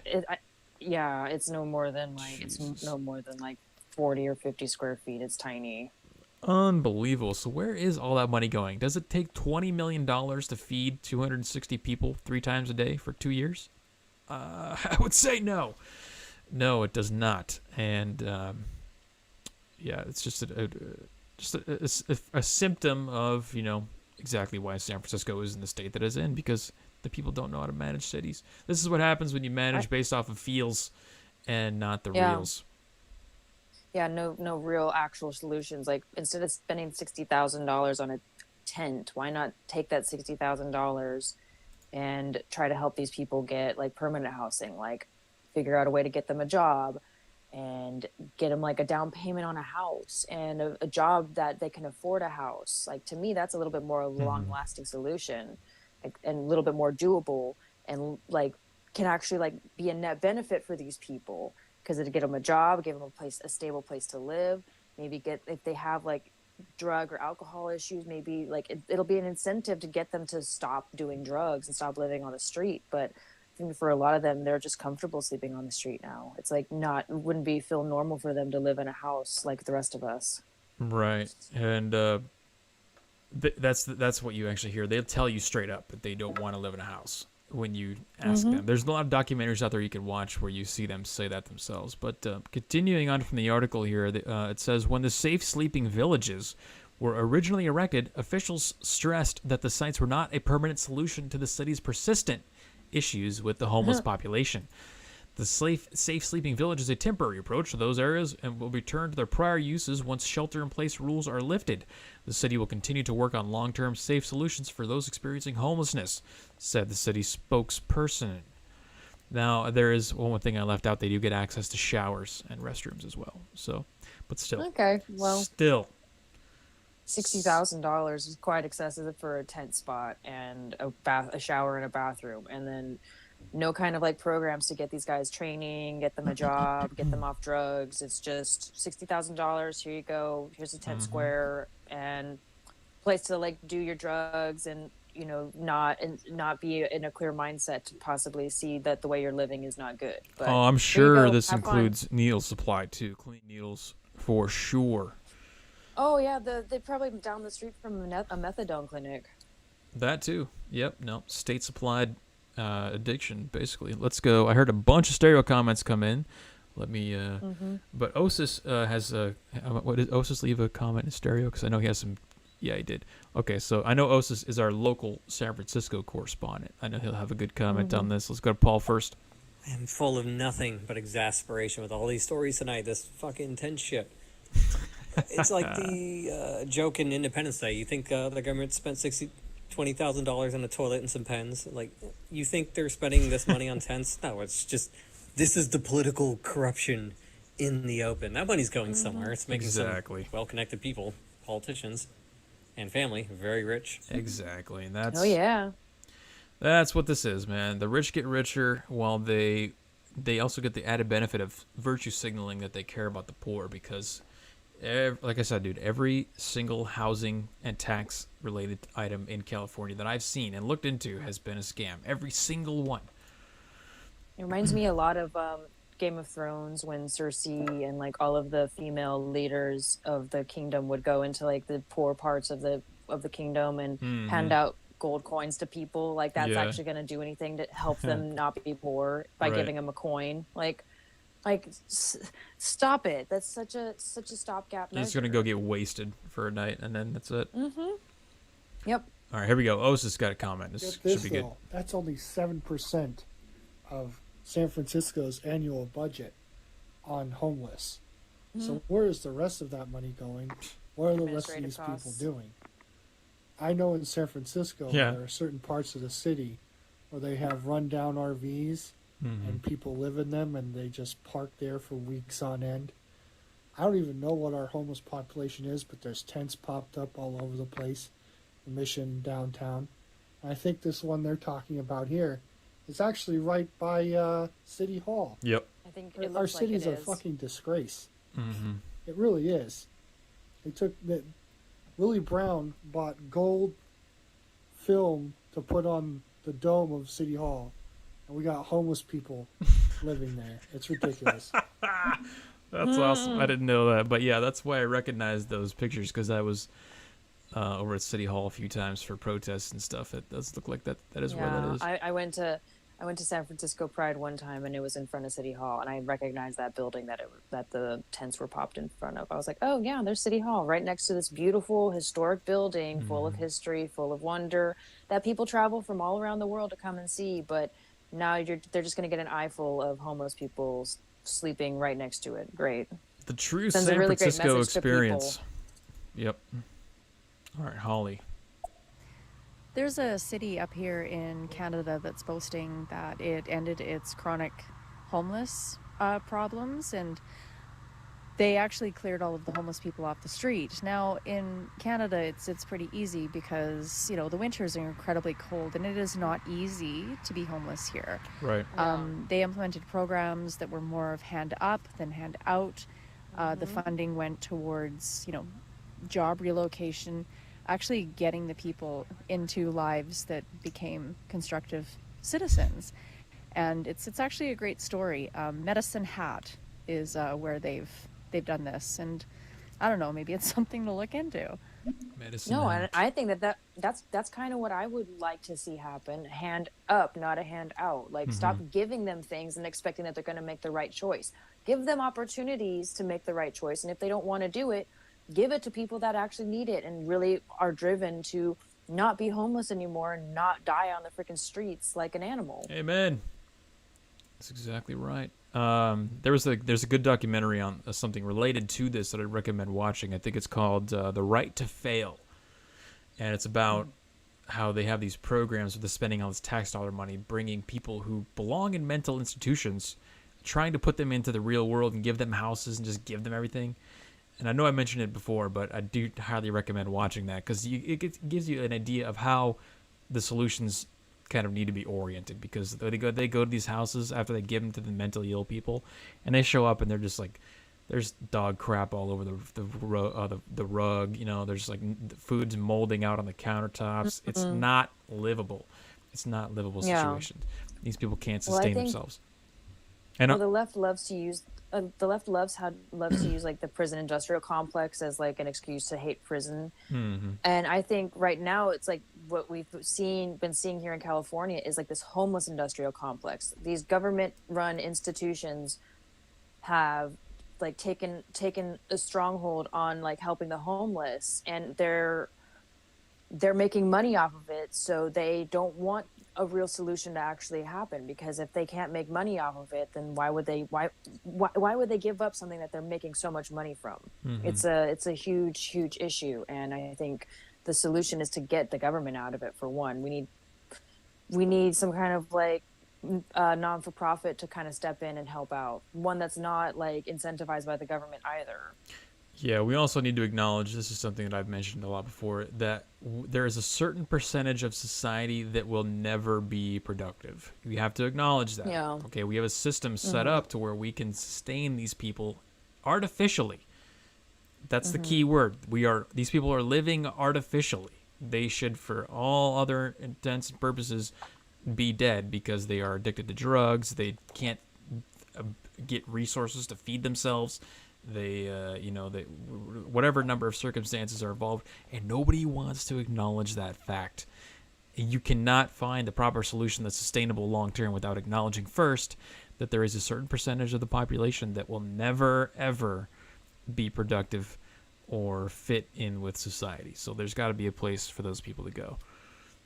Yeah.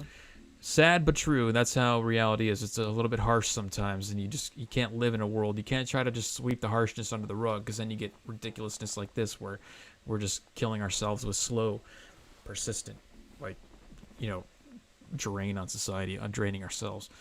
All right, we got a big comment here from Adorable Deplorable. Hey, hey, hey, what it do, what it do? This is the Gay Republican tuning into you. Weekly narrative. Delaney, what is going on, gentlemen? Happy Saturday night to the both of you. This is Stereo's Adorable Deplorable, the gay, Hispanic, millennial, son of an illegal immigrant, and proud conservative Republican that, yes, I voted for Donald Trump twice. Tuning in, looking forward to a great conversation. But don't worry, I'm not one of those crazies. I do not think the election was stolen. I do think that Donald Trump contributed to the events of January 6th, and I do believe that Black Lives Matter. Anyways, just wanted to drop a note, show you all some love and support. Looking forward to an amazing conversation. Holy smokes. Thanks, buddy.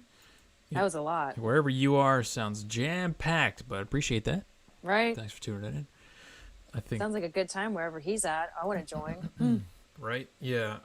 Let's see. Oh, they made an example out of Martha Stewart. I don't know what exact. Oh, yeah. I'm talking about. They were talking about Congress being exempt from insider trading laws. Yeah. Well, it does. Somebody dropped a good fact in chat. Oh, it was Paul. He got you. The yearly salary for Nancy Pelosi is roughly $200,000, and you gotta wonder how she has a net worth of $120 million off of a salary of $200,000. I gotta figure out how to do that, because that's, I don't know how the math works on that. Is she like 800 years old, or she has some kind of a age-defying magic that she uses to get, it just doesn't make any sense. But we all know that that's because insider deals, corruption, insider trading with companies that she deals with, and she gets in on the, move a little stock here, move a little stock there, et cetera, et cetera. Mm-hmm. And also, too, she's drunk probably like 90% of the time. So you always make the best decisions when you're drunk. All right, Paul. I don't remember what genius actually said this, but we have to reclaim this term, trickle-down economics. Trickle-down economics is a status quo.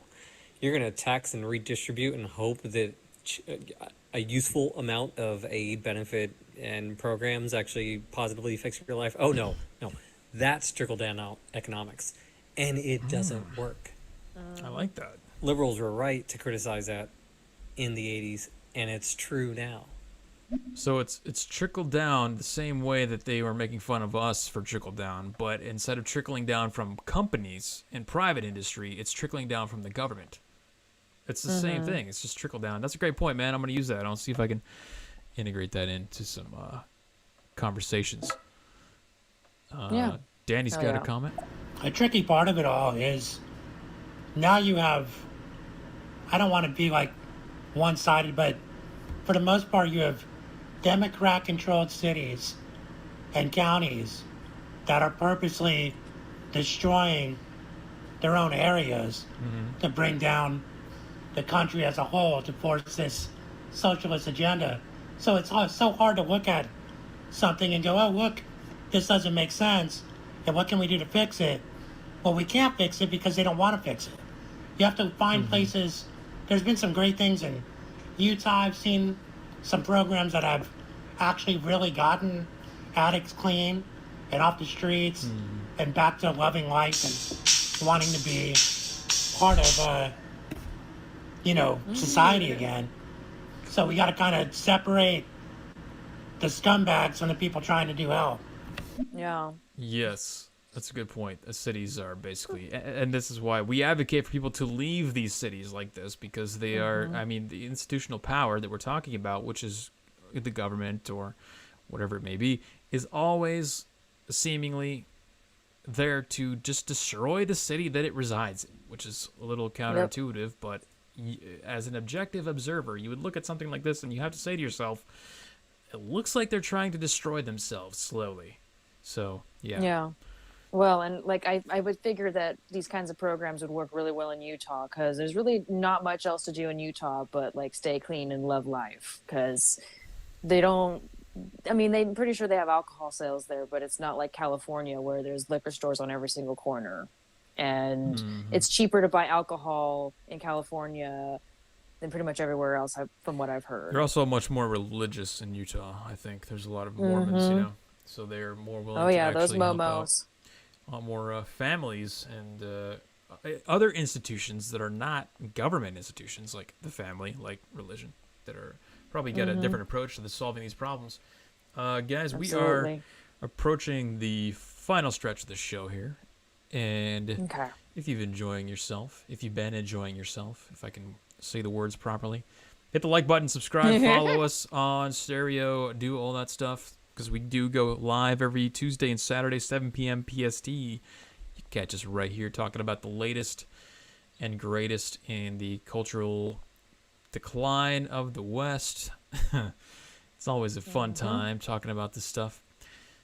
Let's move on. Let's see. We got 2 more comments here from, I think, this story, and then we'll go to our next story of the night. It is a party. It's definitely a party. It's Pride Month, so of course it's a party in my pants. No, just kidding. But definitely a lot of beer and a lot of hot guys. And actually, Delaney, I finally clicked on your profile because I may or may not be a little bit buzzed, but we're not going to talk about that. And I realized that you're not a gentleman, so I apologize for saying that before doing any research. So forgive me, madame, for that. But anyways, yeah, definitely love everything that you guys are saying so far. Keep it up. Oh, you're sweet, boo. It's okay. I definitely look more on the boyish side, but I'm definitely 100% a girl. I'm not confused about that at all. Just got misgendered. I'm traumatized just by witnessing it. Right? Yeah, I've been misgendered plenty of times. It's fine. Holly. That's super cool that Adorable Deplorable showed up on your stream, because I follow him and I love him. Anyhow, the homeless situation, you were talking about people who cannot be members of the productive society. In the, I can't remember what decade it was, but that was when they decided that the asylums were evil and very, very bad and mean. And they released all those people out into the streets. And unfortunately, those people, they do need care and attention. And unfortunately, because the asylums were very bad, awful places, they no longer had a place to go. And guess who ended up on the street? It's horrifying, and it's maddening, and it's very sad, because, you know, the left-leaning woman part of me wants to take care of those people and take care of their needs, instead of just releasing them and putting them in friggin' $60,000 tents. Yeah, I mean, the mama bear instinct in you, Holly, I know, is probably like, I just want to take them all in and adopt them and make them my children. But you can't do that. Like, they're all grown. That's what we're seeing on a collective societal scale, is that female safety, protective, motherly instinct, where there's like, oh no, I know we can help you, we can take care of you, and then the execution is horrible, and it doesn't actually turn out doing anything anyway. But the principle of that is just not gonna work to begin with. But it's a strong emotional pull, and it works. Yeah, and if I remember correctly, I believe it was like 80s is when they closed all the sanitariums, and I believe it was actually Ronald Reagan that closed them, if I'm not mistaken. I could be wrong, but that's the insane asylum. Or like the, you know, places where they put all the crazies and the drug addicts and the lesbians and the gays and, you know. All the degenerates. Yes. Okay, we got one more comment from the Adorable Deplorable. And then we're going on to the next story about that direct topic, actually, mental illness. So I totally love how cool you were about the whole being misgendered thing, because I don't know, like, I live in California and it's practically illegal in jail time if you do that. So yeah, definitely appreciate that, but only in America, right? Where apparently you need a uterus to have an opinion on abortion, but not to be legally considered a woman. Men can have periods too. Period. Oh wow, yeah. Apparently, I guess. I mean, I'm pretty old school in my mindset about that kind of stuff. But yeah, I just have short hair and usually dress a little bit more on the boyish side. But I still know what I was born. Like it says on my birth certificate, female. So I am. Just because I don't wear dresses and have long hair, that doesn't mean I'm still not a female. And I think those are a lot of misguided people that don't understand that about themselves, and they're very confused, to the point where they're willing to mutilate their bodies for no reason other than they're just confused. Yeah, no, it's a very strange phenomenon that we're witnessing there, and we don't have the infrastructure in place to really do anything about it, I would say. Aside from just Nope. placate and say, oh, yeah, no, whatever you say, whatever you want, it's, yep, okay, we'll follow along. The last stretch of the show, we're actually going to be talking about mental health, and I have a study. I linked the wrong study in my note, wrong story in my notes. I'm looking to find that right now as I'm stalling. But we're going to be looking at a study that looked at mental health correlation with social media usage. Now, we talk about this a lot, right? What do you? Oh, here we go. How would you think social media use affects? Just really briefly, summarize how you think social media affects mental health in general and on a societal level. Well, I mean, if you're sitting there looking at nothing but Instagram and whatever you follow on Instagram all day, instead of actually seeing and, going out and seeing things, it definitely has an effect on your mental health. If you're consuming nothing but negativity and it's all on your social media, all on your phone, and you're constantly hitting that like button and getting that little rush of dopamine, and then as soon as you take it away, it's probably gonna be really bad for your mental health as well, because we're addicted to likes and sharing and reposting and doing all these stupid things that really don't really mean anything on the social media platforms.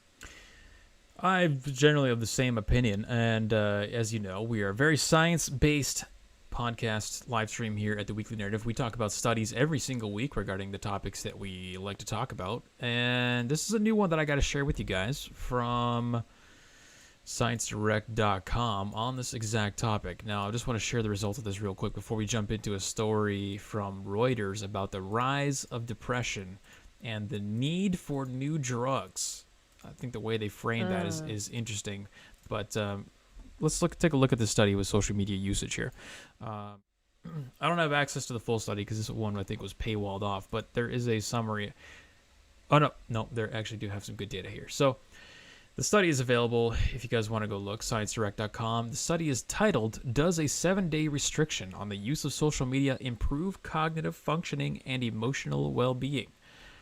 Results from a randomized controlled trial. And I have to do like the epic voice on the randomized controlled trial because as the left will tell you, unless you have a randomized controlled study for what you're trying to portray, then you don't have any actual information. You don't have any data, and nothing you say is legitimate. So we do actually have an RCT, as we refer to them here, randomized controlled trial on this data. And what do the results show?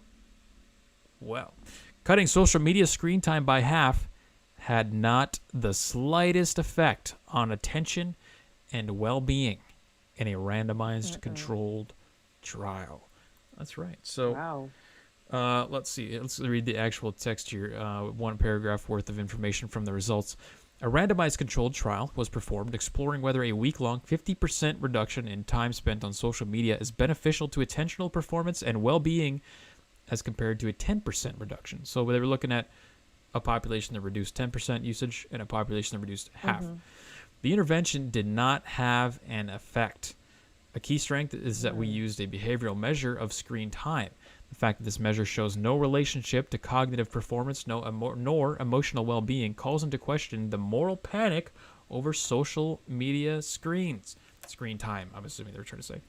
This finding suggests that an alternative explanation for the lack of findings, namely that there may not be any negative association between social media screen time and the outcome measures to begin with. Wow, shocker. So when I read this, I was like, this goes directly against what I believed about social media usage, okay? So proving to you guys that I'm not just telling you studies that back up the things that I believe. I'm showing you stuff that's directly related to the narratives that we talk about. And this is one that happens to go exactly against what we have been talking about this entire time. Social media screen time in and of itself had no impact on people's well-being. Now, there are some arguments to be made about this particular study and how it was conducted, but let me finish reading this summary before we go over some of that. Actually, you know what? No, I think I got through the meaty part of that. So I think what I wanted to... Oh, no, sorry. There's one section at the end. There's one section at the end that I want to go over. On the contrary, the only relationships found between social media screen time and the outcome measures we ran we ran counter to what one might expect. Heavier social media users reported experiencing less attentional lapses and negative emotions. If social media screen time does not affect these outcomes much, altering it will unlikely cause much change in them. Now, the biggest problem I see with this study is the fact that it was only 7 days. I think if people go into a study knowing that they're only going to be doing it for 7 days, they're likely not going to have like an emotional, response to the fact that they're only like they say, okay, it's only 7 days, I can get through it, no problem. Like, this is easy.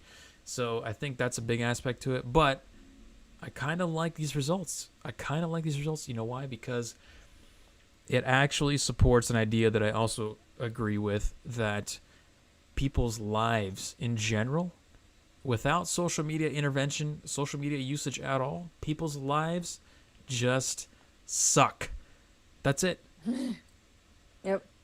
We can't use social media as an excuse to say why their lives suck. Now that I look back, I was kind of being generous with the whole explanation, because we were trying to explain why these people's lives suck. That's the root that's the root issue that we were looking at.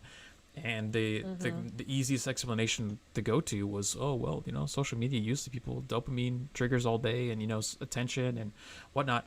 But now we don't get to do that anymore. Like, we're being generous by saying, well, it's probably just a social media. I'm sure your life isn't just terrible and you're just not trash as a person. Like, it's just a social media.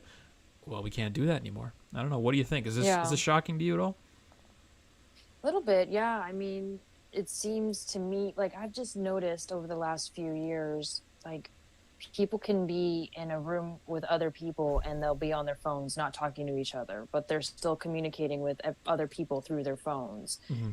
And I don't know, it just seems to me like with how social media has evolved, people have like learned to communicate a lot less and don't really like want to have physical conversations anymore. And I think that kind of thing is going to really like spin on its heel at some point. I think that, like, I kind of agree with you. Like, the whole, like, telling somebody they're not going to be able to be on social media for a week is not that big of a deal. But making the active choice yourself to not do it anymore for a long period of time, you'll definitely see a drastic change in your mood. Like, when I deleted my Facebook, I found it was like, what am I going to do with my time now? What am I going to do? I don't have time. I'm not going to be on my Facebook. Mm-hmm. Now I don't have Facebook. It's like, wow, I have all this other time. And I don't even really get on my like Instagram or Telegram or any of the other things that I have, because I don't know. It's just not interesting to me as much anymore now that I'm getting older. Mm-hmm. You've kind of naturally phased out of it, which I think is a good thing. Mm-hmm. So I wanted to go over that result real quickly before we go into the next story, because I want to go into the next story knowing that we can't really use, based off of this study anyway, it's just one study and it's only 7 days, but it's data. And I want to try to explain what we're seeing in society without blaming it on social media when we look at depression and stuff. So our next story comes from Reuters, and they're asking the question, what do we do with the rise in suicides and depression in America? And they pose kind of they cake the solution into the title, which is very strange to me, because it's almost as if they're proposing that there's no other possible solutions. So this is from Reuters.com. Rise in U.S. suicides highlights need for new depression drugs. What? Wow. What? Why? Why does that we need new depression drugs? People have adapted and overcome the old SSRIs, man. Well, I mean, their brains they become immune. This is either one of two things. This either demonstrates our our tunnel vision on depression and our inability to identify other causes of depression than like a chemical imbalance or whatever these drugs claim to correct. I think that's probably the likely thing that's happening here, and I'm going with that explanation because it doesn't have a moral component to it, whereas the other explanation is that this is just straight up shilling for big pharma. Like, this is there is no other solution to depression. You cannot solve depression through any other means other than taking a drug, which is what the title seems to imply. So those are the two potentials for, the reasoning behind that title. Yeah, I mean, if actually people took the matters in their own hands and ate right, ate good food, exercised, did a job that they actually freaking enjoyed, took care of their families, were productive and did stuff with their life that they enjoy, guarantee there'd be a lot less depressed people. But people eat like crap, don't exercise, don't really go outside anymore, don't really interact with each other face to face. It's all through a screen. And then when they do interact with each other, they don't know how to communicate, and then they get upset and get angry and then go back into the universe of their phone. And then if you even remotely suggest, like, hey, maybe get off the phone and spend some time with me, maybe it'll help with your depression, then they snap and make you out to be this terrible freaking person with horrible ideas and blame it on a chemical imbalance, when it's like, no, it's not a chemical imbalance. You can alleviate the chemical imbalance by putting certain priorities in your life, putting certain things ahead of the dopamine reaction you get from being on Instagram all day. Yeah, and Dari points out in chat that communication skills in public have gone to the pot because people are not communicating in person anymore. They're communicating on their phones, and I think that's contributing to perhaps this rise in depression, because humans are programmed to do two things. We're built to climb hierarchies, and we're built to be in communities with people. That's it. Like, those are the two things that we're actually programmed to do. We can't get rid of that. So when we artificially replace the communications, the communities that we have, that could be one explanation for why we're seeing this. But let's go to the few stereo comments we've got, and then we'll get back to this story, because I do want to talk about this quite a bit. I've got I guess you could say, more of a contentious point of view on the mental illness thing. So I'm really curious to get your guys' thoughts and insight. I'm not sure if you heard, but there was an IKEA store location that sent an email to all of its employees indicating that they would be celebrating Juneteenth with an honorary menu consisting of fried chicken, watermelon, and collard greens, among a few other things. Naturally, that sparked a lot of outrage and backlash, and they ended up changing it, removing some of those items, replacing it with cornbread, which I don't really think helps the situation. But I'm curious on what your thoughts are for something like that. Obviously, a lot of the criticism revolved around the fact that they didn't include employees who were blocking the creation of that menu. But look, I'm Hispanic. I don't care that people eat tamales and Cinco de Mayo and drink beer. So just want to get your thoughts. Okay. A little off topic, but I think we can do a quick answer on that. Delaney, what do you think? I think IKEA is a Swedish company, and they just were trying to pander to Black Americans to get Black Americans to go into their stores. So, yeah, let's celebrate Juneteenth by giving you all the cultural food that we think your culture identifies with, even though if you actually talk to a lot of Black people, a lot of them, they eat that stuff, but it's not like that's what they view as like a celebration of Juneteenth and the freeing of the slaves in the American South during the Civil War. Yeah, obviously the reaction is a little stupid, but it just sounds like PR team on IKEA did not, they didn't have the cultural knowledge that wasn't probably a good idea. So probably a decision made in Sweden. They're like, oh, what does the Black people like?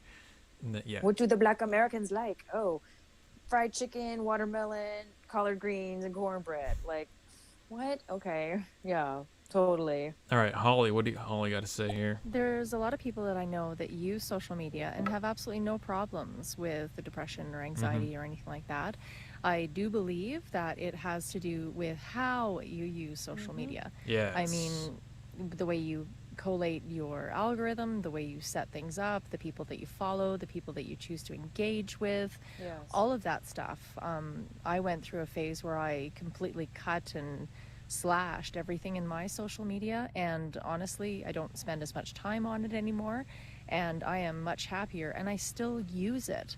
So, like you say, if people's lives already suck and they're bringing the suck to the social media, then they're not going to be any happier when they get rid of it. So it just makes sense. Yeah. It's how you use the tool, not how the tool, how the tool exists, if I could say it in a better way.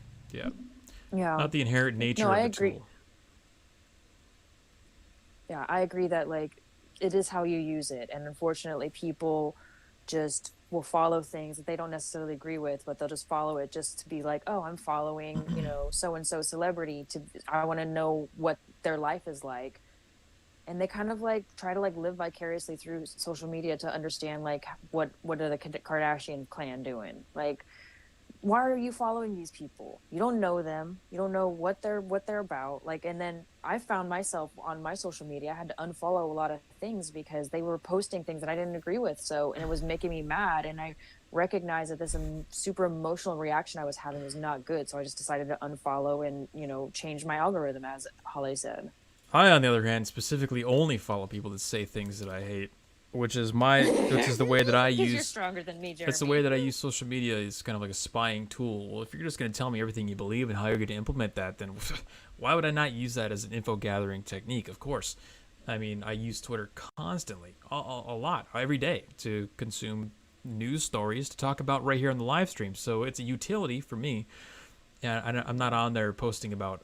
I don't think I've ever made really any personal posts. The most personal post that I think I'll ever make on Twitter is the fact that I got, Bitcoin under 30,000 or something stupid like investing or crypto related. I don't talk about my personal life at all. I don't care what personal matters, but how I use it, I get far more entertainment and enjoyment out of it than I do as a detriment to me. So people don't have the ability to evaluate their usage, and this is what really it pissed me off. When Facebook first came out and when MySpace came out, every single person that I knew was getting MySpace, talking about MySpace, getting a Facebook, talking about Facebook, what's on Facebook, messaging each other using Facebook as the main method of communication between each other. And I never, ever got them because I was still stuck at step one. Now, my workflow, and when you live intentionally, your workflow in life is a little bit differently because step one is a cost-benefit analysis for me. For anything that I do, I have to look at that social media and say, MySpace. Why would I get on MySpace? Why do I? Okay, so I realized that I could use it to get attention. I don't really care about that. There's no real benefit to me, although it'll take a lot of time for me to use it. And I see everyone else. They sign up, like you said, they'll sign up for these accounts. They'll use these programs without even thinking for 1 second whether or not it's a good idea, whether or not they should, whether or not, what they're actually going to use it for. And they end up in this trap because that's what happens when you don't live intentionally. You just end up in a trap and you end up as essentially you're exactly what they want you to be, which is a user of their program that they can use to gather data from and make money. That's how these companies make profit off of mindless people who use their platforms endlessly to generate ad revenue. So yeah, cash cow. Synergy says, damn, that does take strength, Jeremy. Yes, the urge to interject and interact can be consuming. Well, occasionally what I do is I'll exercise my my brain in a kind of argumentative state where I'll pick a really, really hot topic that just came out, like when that shooting happened in Chicago with the kid who turned around with a gun in his hand, and everyone was saying, the 13-year-old kid got shot. Everyone was saying that the cops shot him and executed him and murdered him and stuff like that. I was engaging with people just for fun. But it's more of like a petting zoo interaction where you're like, oh, look at the stupid little goats over here. Let me, I'll give them some feed or pet them or play with them or whatever. It's not like a contentious thing where I see myself as in a battle with this person, which is how they see it. They see themselves as they're fighting for the truth on the internet. It's like, no, dude, I'm poking a lab rat. That's what I'm doing. Twitter, when I interact, it's me poking at lab rats and seeing if they can find the cheese that I put in the maze. It's not. So. Yeah, you're that kid that sat over the anthill with the magnifying glass and was burning some ants. That's exactly what you're doing with social media. I love it. So let's do another follow-up from Holly, and then we'll continue on with this article here. And a positive note about social media is during the pandemic, that's one of the ways that my teenagers did connect with other people, because they're little social creatures and they were able to play games together online. They were able to chat. They video called each other. And it was a way for them to actually see their friends and do little hangouts and do things together. And that made them a lot happier. So to say that all social media is evil and very bad, it's a fallacy. And people that know how to use it properly, again, it's a tool, they get the greatest benefits out of it. I mean, Jeremy, you like to go on Twitter and have a great time and log off and it doesn't affect you. Same with me. I go on, get some news, read some funny memes, and I shut her down. And I find Twitter an actual nice place to be. So, I don't know. It's the person, not the thing. And I just stopped using it after a while because I get bored. I'd rather just call somebody, FaceTime. I mean, that's why I have an iPhone. I love FaceTime. the problem is that most people don't have that level of agency. They don't live intentionally like that. So now the problem with that is, on a societal scale, you have to cater the platforms to those people, which is exactly how you get things like Donald Trump getting kicked off for sharing violent content or whatever it was, because, well, we have to protect our users because our users, they can't protect themselves. Okay, they just admit every time they say that, every time you hear that when they're doing something for the benefit of the users, or it's like, well, dude, I can control the content that I read. If I don't want to see something from somebody, I can just block them, I can mute them or whatever.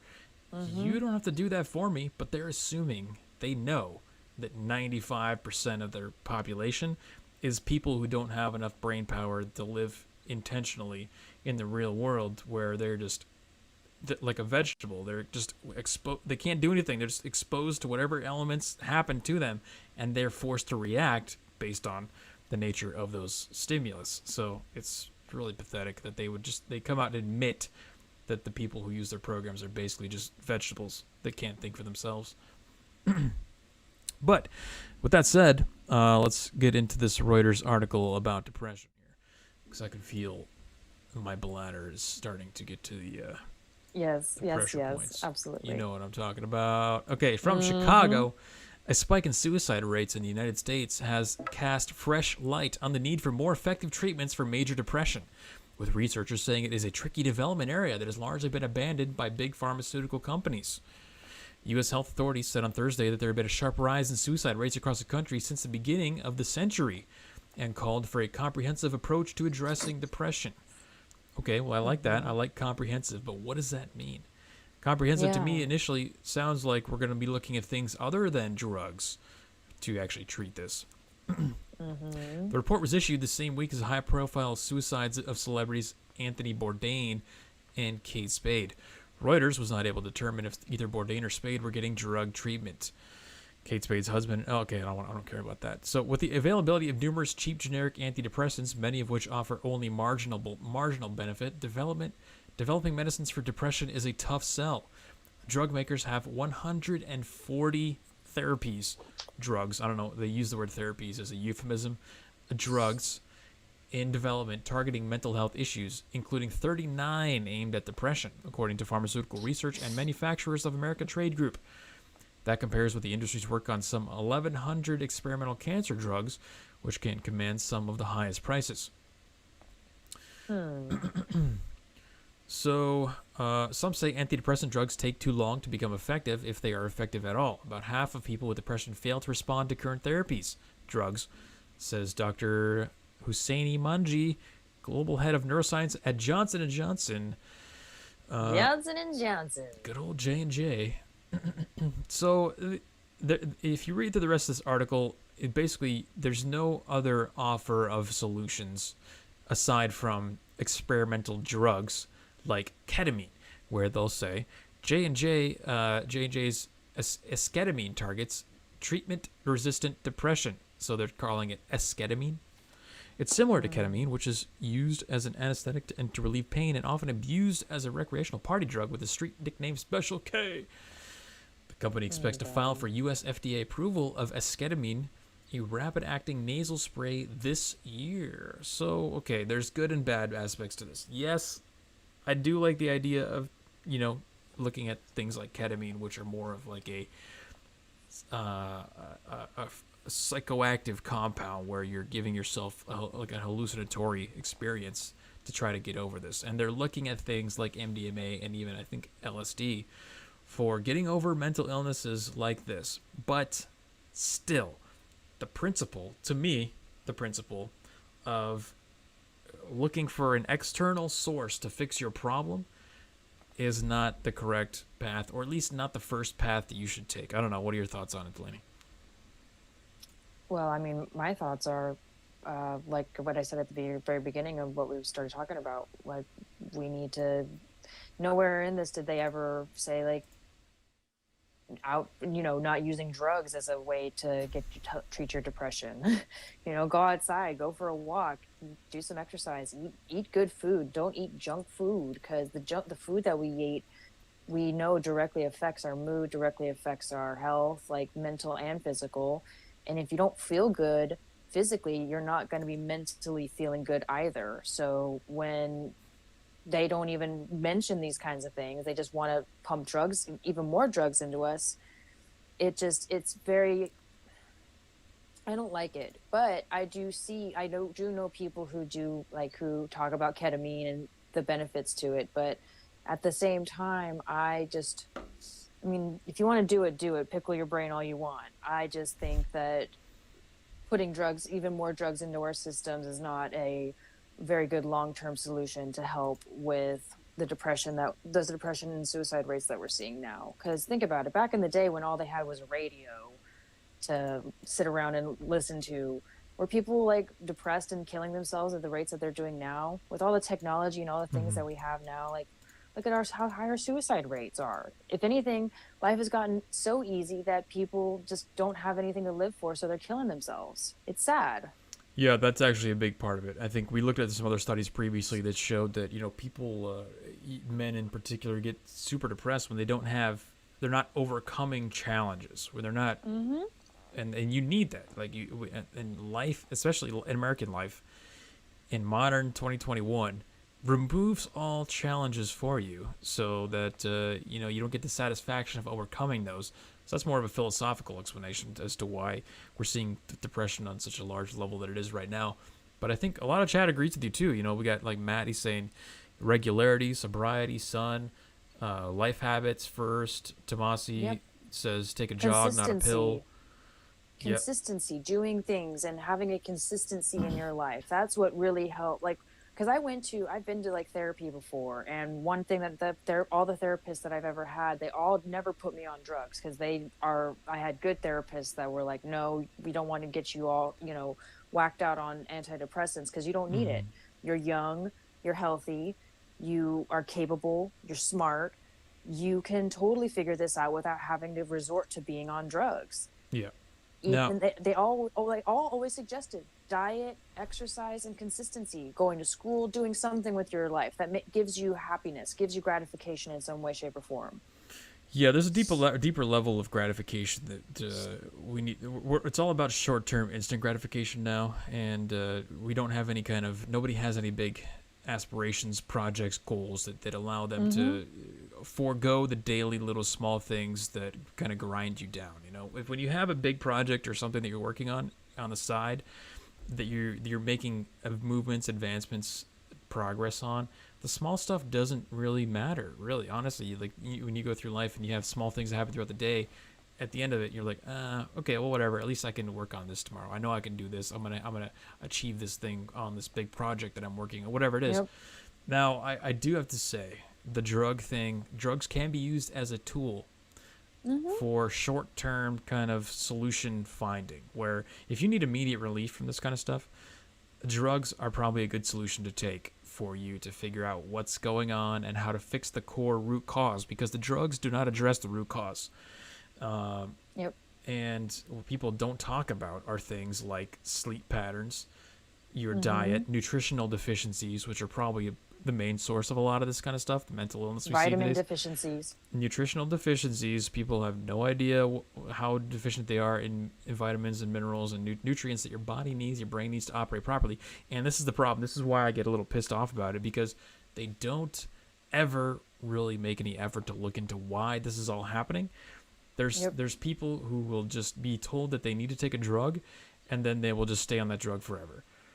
I have to admit that I have no respect for those people. And to illustrate this, the principle that I got on Paxil, which is, I think, an anxiety drug. It's an SSRI, I believe. I had a panic attack randomly one time a few years back, just out of the blue. I didn't know what it was. I never had any anxiety before, ever. I thought I was having a heart attack. and they told me that it was a panic attack. I was like, what the hell is a panic attack? I don't even. Anyway, they put me on Paxil, and I was off of it within, I think, 4 months, because while I was on it, the whole time I was like, what is anxiety? What does this come from? Where are the possible problems that this could be coming from? And I made immediate corrections to my lifestyle, and that's exactly where this stops, because people do not want to make changes to their life. They don't want to change their diet. They don't want to go out in the sun for 10 minutes a day. They don't want to go on walks. They don't want to go to the gym. They don't want to drink a gallon of water. They don't want to do all the stuff that's required. And I would say this is really just painting to a bigger picture of the general state of health in America these days. Everything is an assault on your body and your well-being, whether it's social media, the chemicals in the water that's turning the frogs gay, all the artificial sweeteners, the sugars, the carbs that are in the food, the seed oils that everything is fried in, the processed foods, all this stuff, the GMOs, whether or not you want to say those are bad, I don't think they are, but some people will argue that. The pesticides, the shampoo you put on your body has endocrine disruptors in it. The point I'm trying to make is, every single day, everything you do just by existing in a Western civilized society, you are facing detriments. You're being attacked, and you need to take active action to counteract the simple fact of existing in Western society, because everything is designed to be expeditious, short-term gain, where, the soap is going to clean you up really well, but guess what? It's going to disrupt your endocrine system. This plastic you're drinking out of has BCAAs or whatever, and it's going to give you cancer in the long term. The water you're drinking has fluoride. The food you're eating has high fructose corn syrup. Everything is an assault on you and your existence. So you have to take active measures in some way against that. And if you don't take active measures against that, if you just submit yourself to the will of the universe, where you're eating, consuming all this stuff, you're not working out, doing anything to fight back, then the natural course is probably for you to have mental illness like this, have crazy nutrient imbalances, deficiencies, chemical imbalances, physical deformities, which of course we're seeing the rise of the mutants we talk about all the time. Is it a coincidence that the mutants are rising up and they're coming out of the woodwork because people who are malnutrition malnourished are having kids, and then they're making their kids be vegans? Can we talk about veganism and the fact that is basically an assault on your very existence, because you're missing out on so many key nutrients? There's just so many things, and the point at the core is just the fact that you are under constant attack.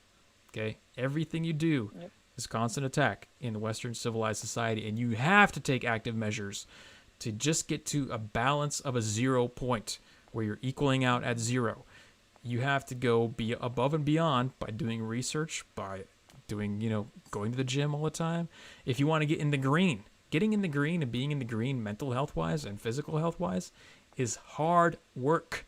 And that's exactly why we have 80% overweight rate, 60% obesity rate, mental health through the roof, anxiety, depression, suicides through the roof, is because it's too hard to overcome the detriment that just living puts you in.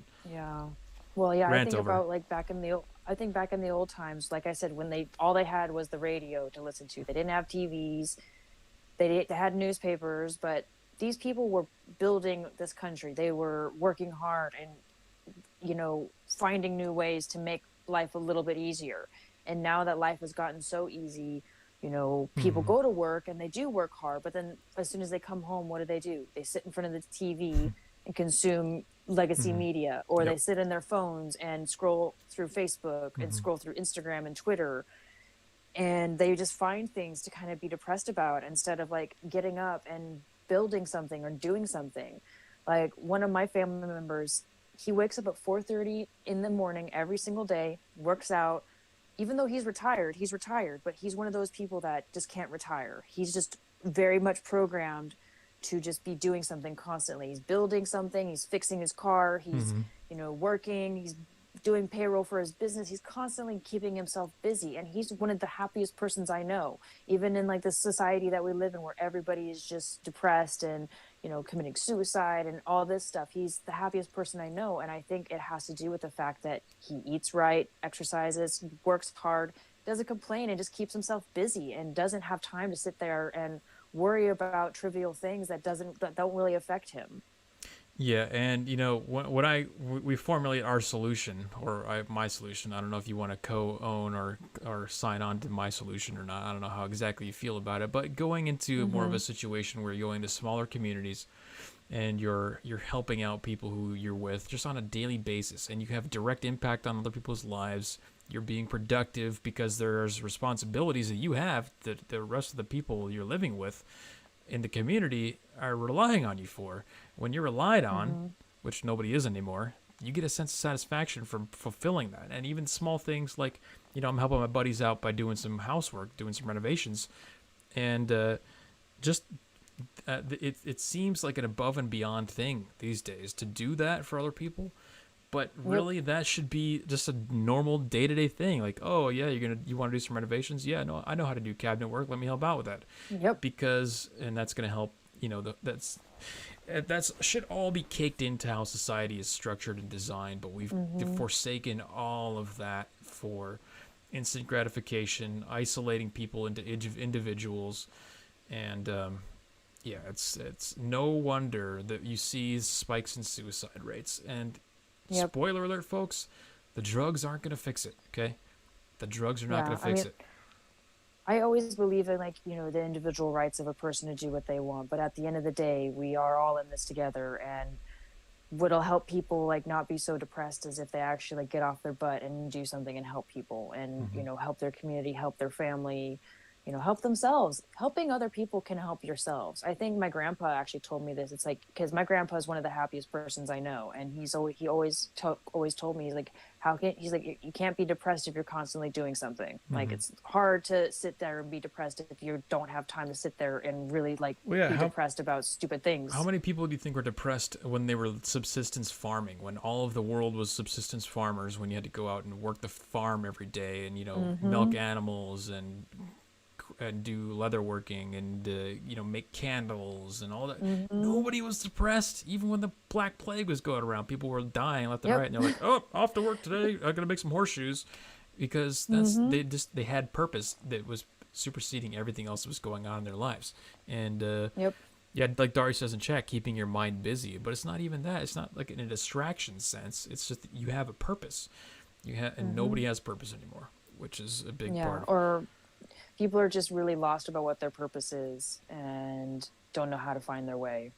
Make block parties great again. Yes, that's a great idea. My town will have block parties.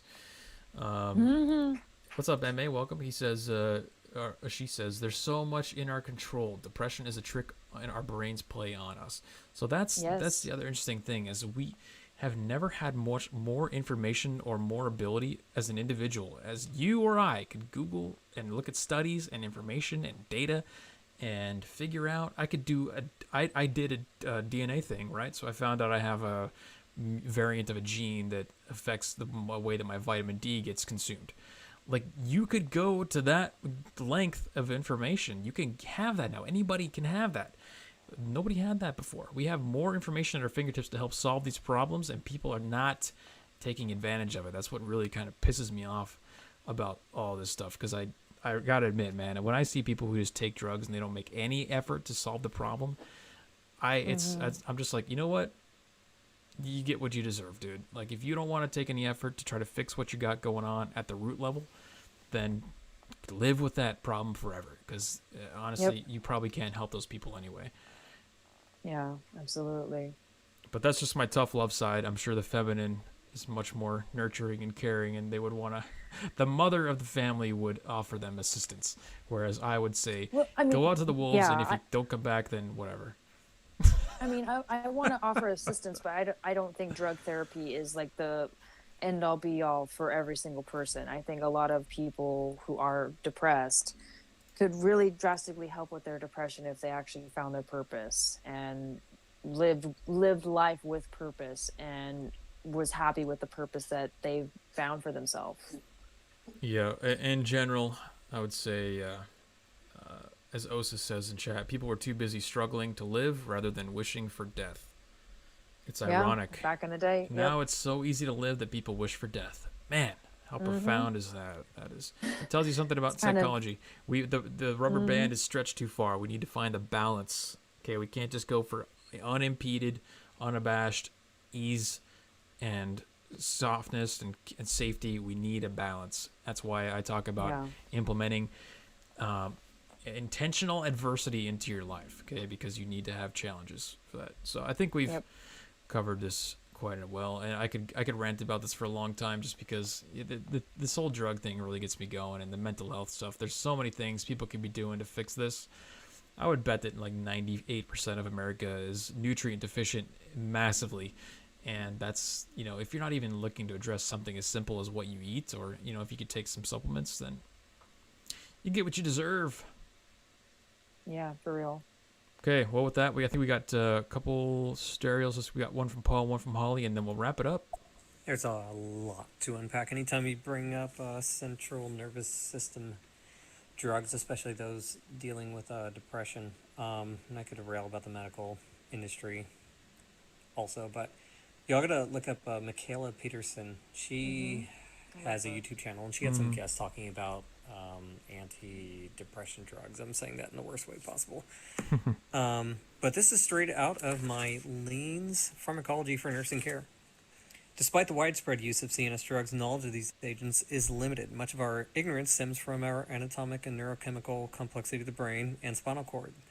There are more than 50 billion neurons. We are a long way from fully understanding both the CNS drugs used to affect it. This pharmacology book basically admits right away, we are dealing with a black box. We put things in, we don't know what happens, we infer effect, we see the effect and infer how it happened. A little bit, yeah. It's a good analogy, Paul. And Love that. not only that, we didn't even touch on the fact that these drugs, when you take these things long term, like SSRIs and stuff, they destroy your brain's ability to interact with these particular chemicals in your brain naturally. Like they'll down-regulate your normal production with these chemicals, because you have artificial sources coming in. The receptors get fried out, so they don't work as well, which is similar to what you saw back in the day when people were talking about, they took too much MDMA. He did MDMA 9,000 times, and now he can't feel anything because his receptors are fried out. Like it's not, it's not all hocus pocus. There's a lot actually to that we didn't even talk about. So the drugs aren't all good. There's a lot of damage that they're doing as well as over time as you take them. Okay, one more from Holly. Oh, and I'm so sorry for bombing you guys about this again, but in Canada, they are tabling another legislation. I can't remember what C it is, C and a number, but the Liberals are bringing forward a anti-harm speech legislation. Because, of course, in Canada, we already have anti-hate speech. We have, anti-terrorism, all of that stuff for the really bad stuff. But they're tabling something called the anti-harm, and that would be online speech specifically that could possibly cause harm to people. So anyway, help. Is there anything more Canadian than starting out your comment by "oh sorry"? Oh, sorry. Thank I love you, when Holly. she says a boot too. It's awesome. That's a really good point. And is it coincidence that they use the word harm, and that when they study feminine behavior in studies, they specifically look at a behavior called harm reduction? When I say feminine and masculine traits in psychology, guys, it's right there out in the open. If you look at any psychological stuff regarding behavior, feminine and masculine, they use the term specifically harm reduction, which is something that females emphasize over. Males don't care about harm reduction. Females, that's one of their strongest traits when they look at, their psychology, how their brain works. It's harm reduction. So now you have the direct result of that becoming legislation. If you think that we do not live in a hyper-feminized society, then you are, I don't know, you're just insane.